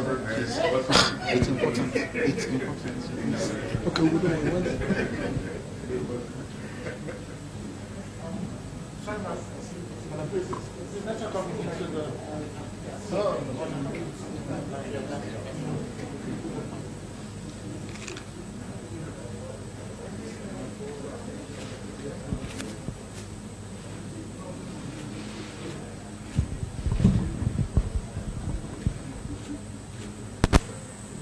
Okay. I've been told that the 4 panelists should stay behind. The 4 panelists should stay behind with the moderator. Thank you.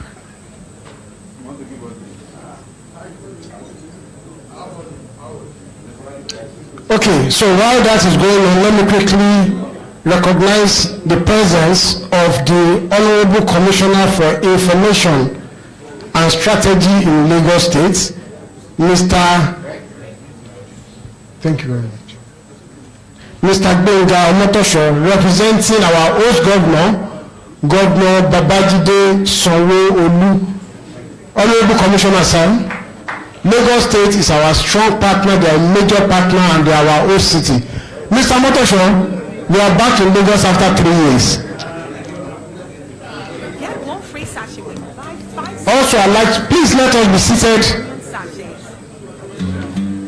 Let's sit, please. Let's have our seats. Let's have our seats. I can see a new member of GOCOP. Mr. Do you want me to call your name? Can you please let's have our seats. And if you must talk at all, please speak in bedroom voices. Like I said yesterday, don't find what I mean by bedroom voices. Thank you very much. Okay, I recognize Mr. Omotosho. Thank you very much for coming. We also have with us the managing director of This Day Newspapers, Mr. Eniola Bello. Mr. Bello, you are welcome, please. From the Raw Materials Research and Development Council, we have Dr. Mrs. Grace Abidoye. We have Sebigan Okaro, Festus Obot, Mrs. Stella Azi, Mrs. Adaira Adibe, Engineer Obasi Etu, and Mr. Mutar Umar. Thank you very much for coming. So quickly we go to Google messages, and it is very important and quite proper that we welcome the representative of our host governor and major partner for GOCOP. Please, ladies and gentlemen, join me as I welcome the Honorable Commissioner for Information and Strategy, Mr. Gbenga Omotosho, to deliver a special message from the Lagos State government. Mr. Omotosho, please. Please, a round of applause for him.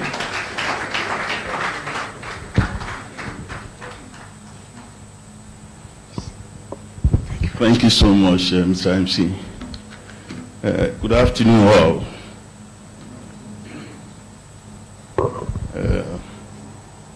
So many dignitaries in this small hall. Please permit me to recognize His Excellency Aminu Bello Masari, former Governor of Katsina State and former Speaker of the House of Reps. Our Father Chief Olabode George, the former military administrator of Ondo State and a PDP chief chain. Our own former minister, Alhaji Lai Mohammed, Mr. Femi Adesina, oh sorry, I take that back. Chief Femi Adesina, the former SA media to the late President Buhari, Alhaji Lanre Isa Onilu, the DG of NOA, my teacher, Professor Abigail Ukwesi Ndisika. What she was saying about stopping students who didn't participate in classes from writing exams is actually true. I experienced that a few weeks ago when I was to write one of those exams, and he said I should go in as an elder. And some of the kids who were not coming to classes, she physically and personally stopped from writing the exam. She's strict, firm, but I assure you, remain. I greet you, man. My sister Maureen, she and the new president, Danlami Mode MNI, who is the president-elect now, my friend and colleague, Mr. Eniola Bello, who we all know.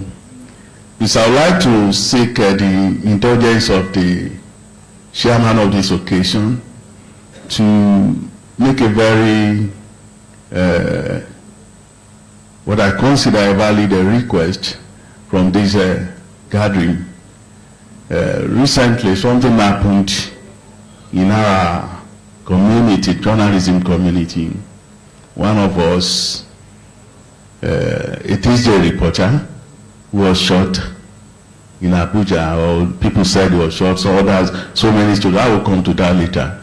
Please, I would like us to just observe a minute silence in our honor.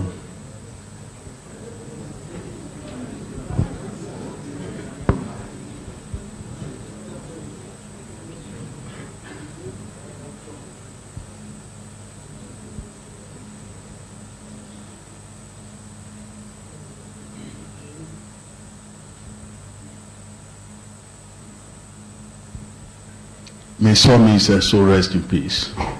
Thank you for that, sir. So I bring you greetings from my principal, Mr. Babajide Olusola Sanwo-Olu. It's very easy for me today to come in here and talk about the modest achievements of Mr. Sanwo-Olu in Lagos, many of which people who are here can attest to, because GOCOP members operate from Lagos, so they have seen, they have felt all of the things that we are doing in Lagos. I will only talk about a few, because I have two most important things that affect our profession, journalism, to talk about, and I do not want to just use this platform to say what the Sanwo-Olu administration has achieved as my own good message and then go and sit down. But I will begin from one. Chief George was talking about the boys he saw on the island who are jobless. I would like to say that today, depending on what you want, like Larry Sanwo-Olu said, there are plans to create more jobs for people. In Lagos, we have 21 vocational centers. Since the beginning of the Sanwo-Olu administration, over 16,000 have graduated from these centers to learn hairdressing, to learn welding, painting, tailoring, and other vocations that they feel they can do. And when you pass out of these vocational centers, you are not left to your own devices. You are given equipment to go and start off.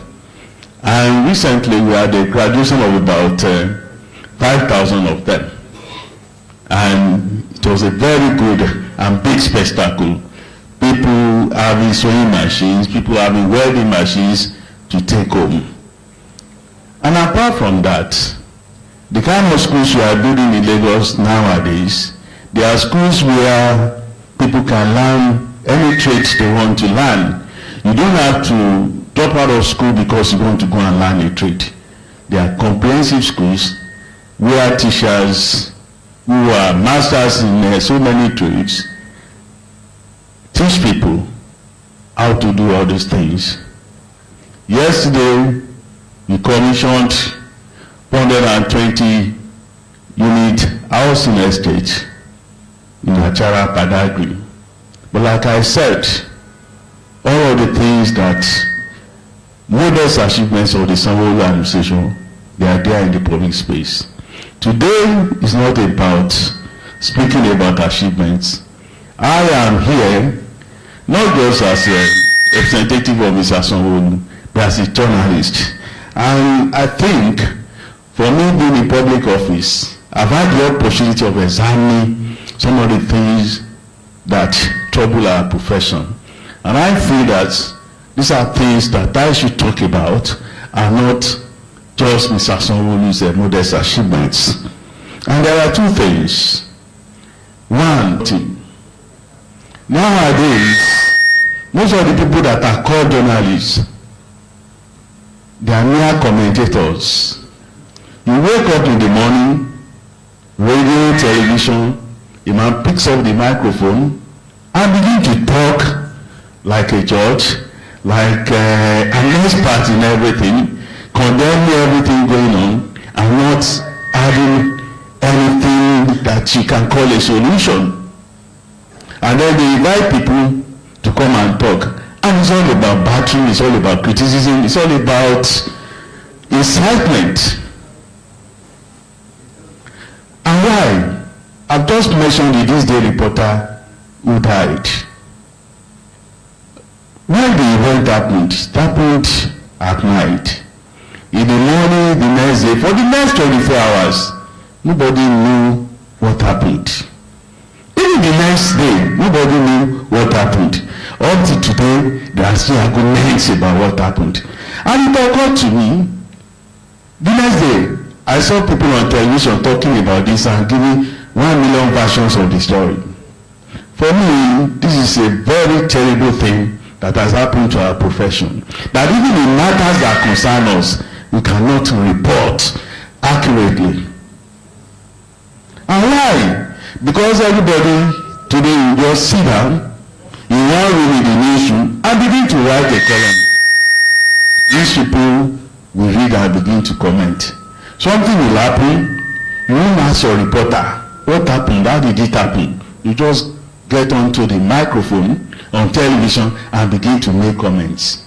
They were abusing the police, they were talking about a hospital that rejected the patient, they were talking about the people who did not bring help early enough, they were talking about neighbors, all sorts of things. Up to today, there are still so many versions.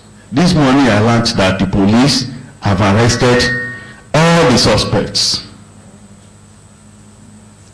You will go on television this evening, you will tune to many stations, and we still hear comments that are very cynical about this matter. The one that affects us, we will look at it. We need to build reporters. We need to know that reporting is the art of journalism. We need to ensure that we go back to this basic thing. Without reporting, there can be no commentary. So do not let us elevate commentary about reporting, which is at the art of journalism itself. And my second point is about fake news. All of us are watching the way people who call themselves citizen journalists, people who have no business about journalism at all, will be dishing out things every day on their telephone and pressing the button and making things to go viral. And everybody will be in confusion. You don't even know what is right again. Social media is very good. Technology has done so much to our society. It's like a two-edged sword. If you use it well, it will perform for you. If you misuse it, it will cut you. So all of us, today we are worried AI is coming. Technology has done a lot of things.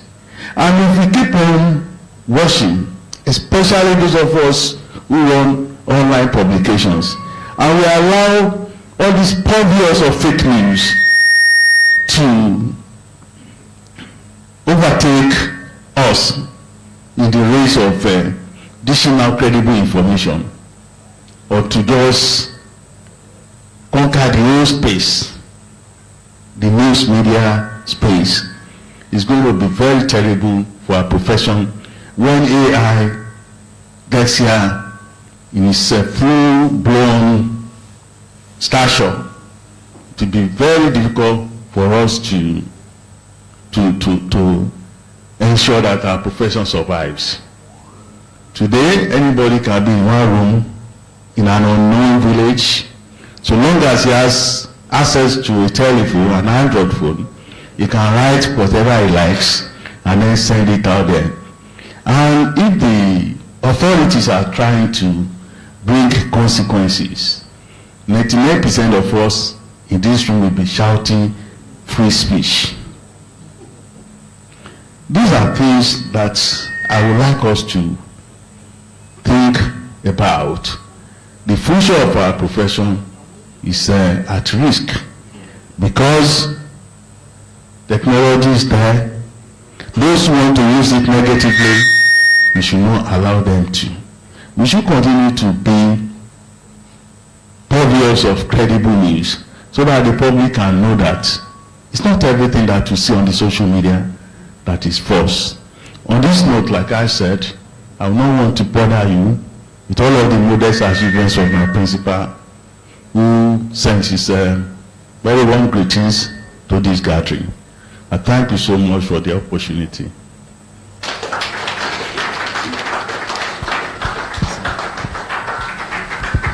Thank you very much, sir. Mr. Motosho is not just the commissioner, he is a senior journalist and he has spoken like an editor.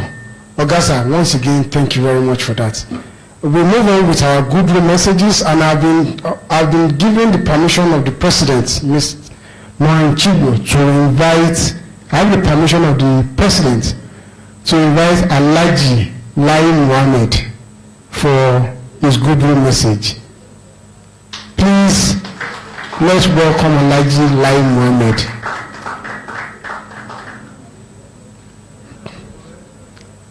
Thank you very much, sir.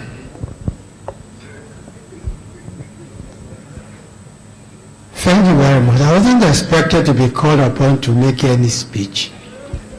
And but I thank you. Please permit me also to adopt the very expertly laid protocol. I don't think we all noticed a small drama that took place this morning when Chibode George was trying to come to the podium. He forgot his walking stick, and I think Governor Masari tried to give it to him, and he said no. And he walked here like a very young man, which means that stick is more a part of dressing than anything. And it reminds me of a story. Many years ago, I was in Heathrow Airport, and I saw the late Chief Tos Benson on a wheelchair.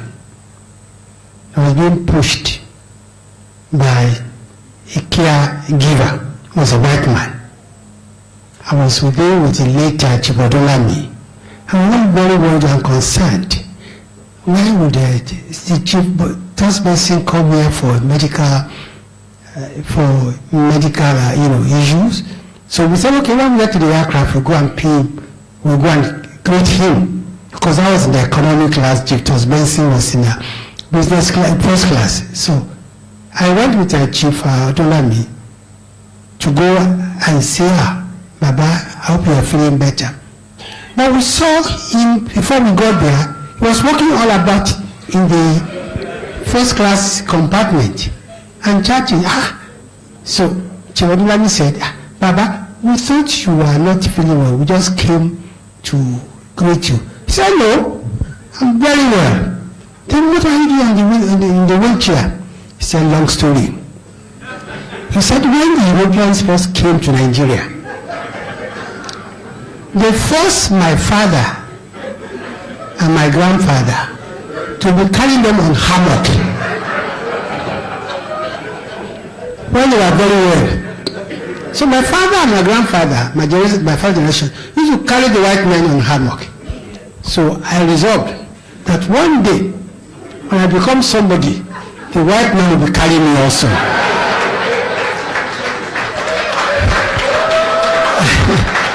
And that is why that every time he travels first class, and that he would always put there, they ask you whether you need, assist.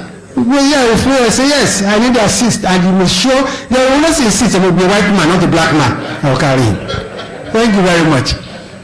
I think what we have come here to discuss today is very, very pertinent. That is, how do we bridge the gap between campaign promises and the real governance? And I must commend Governor Masari has done a very good job on this. Now, I have been on two sides of the divide also. I've been in opposition and I've been in government. So I think I also fairly know what the issues are. But I will say we campaign in poetry, but we rule in prose. And that explains why there's always been this divide. Why can't we match campaign promises with why can't we match governance with our campaign promises? And a lot of issues, like Madam Masari has said, you have the issue of finance, you have the issue of emergencies, you have the issue of even capacity.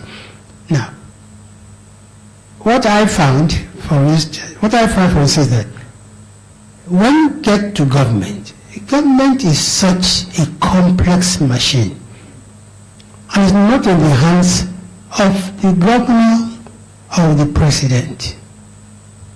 Government is the hand of the bureaucrats and the technocrats. And they don't always buy into the dream or aspirations of the political class. Now, that is why when I became a minister, one of the first campaign I tried to run was Change Begins With Me. We all complain, and yes, we complain about corruption, we complain about lateness to functions, we complain about everything, but that change that we're looking for is not with the president alone, or with the governor alone. That change begins with all of us. The gate man demands bribe. The porter demands bribe. It has become a culture. So until we have a national rebirth and national orientation, we're going to have a problem in governing this country. When we are much younger, and of course I can't be talking about much younger when we have the likes of Chief Bode George here, but even in our own time, we had a governing system that inculcated virtues and values in young ones.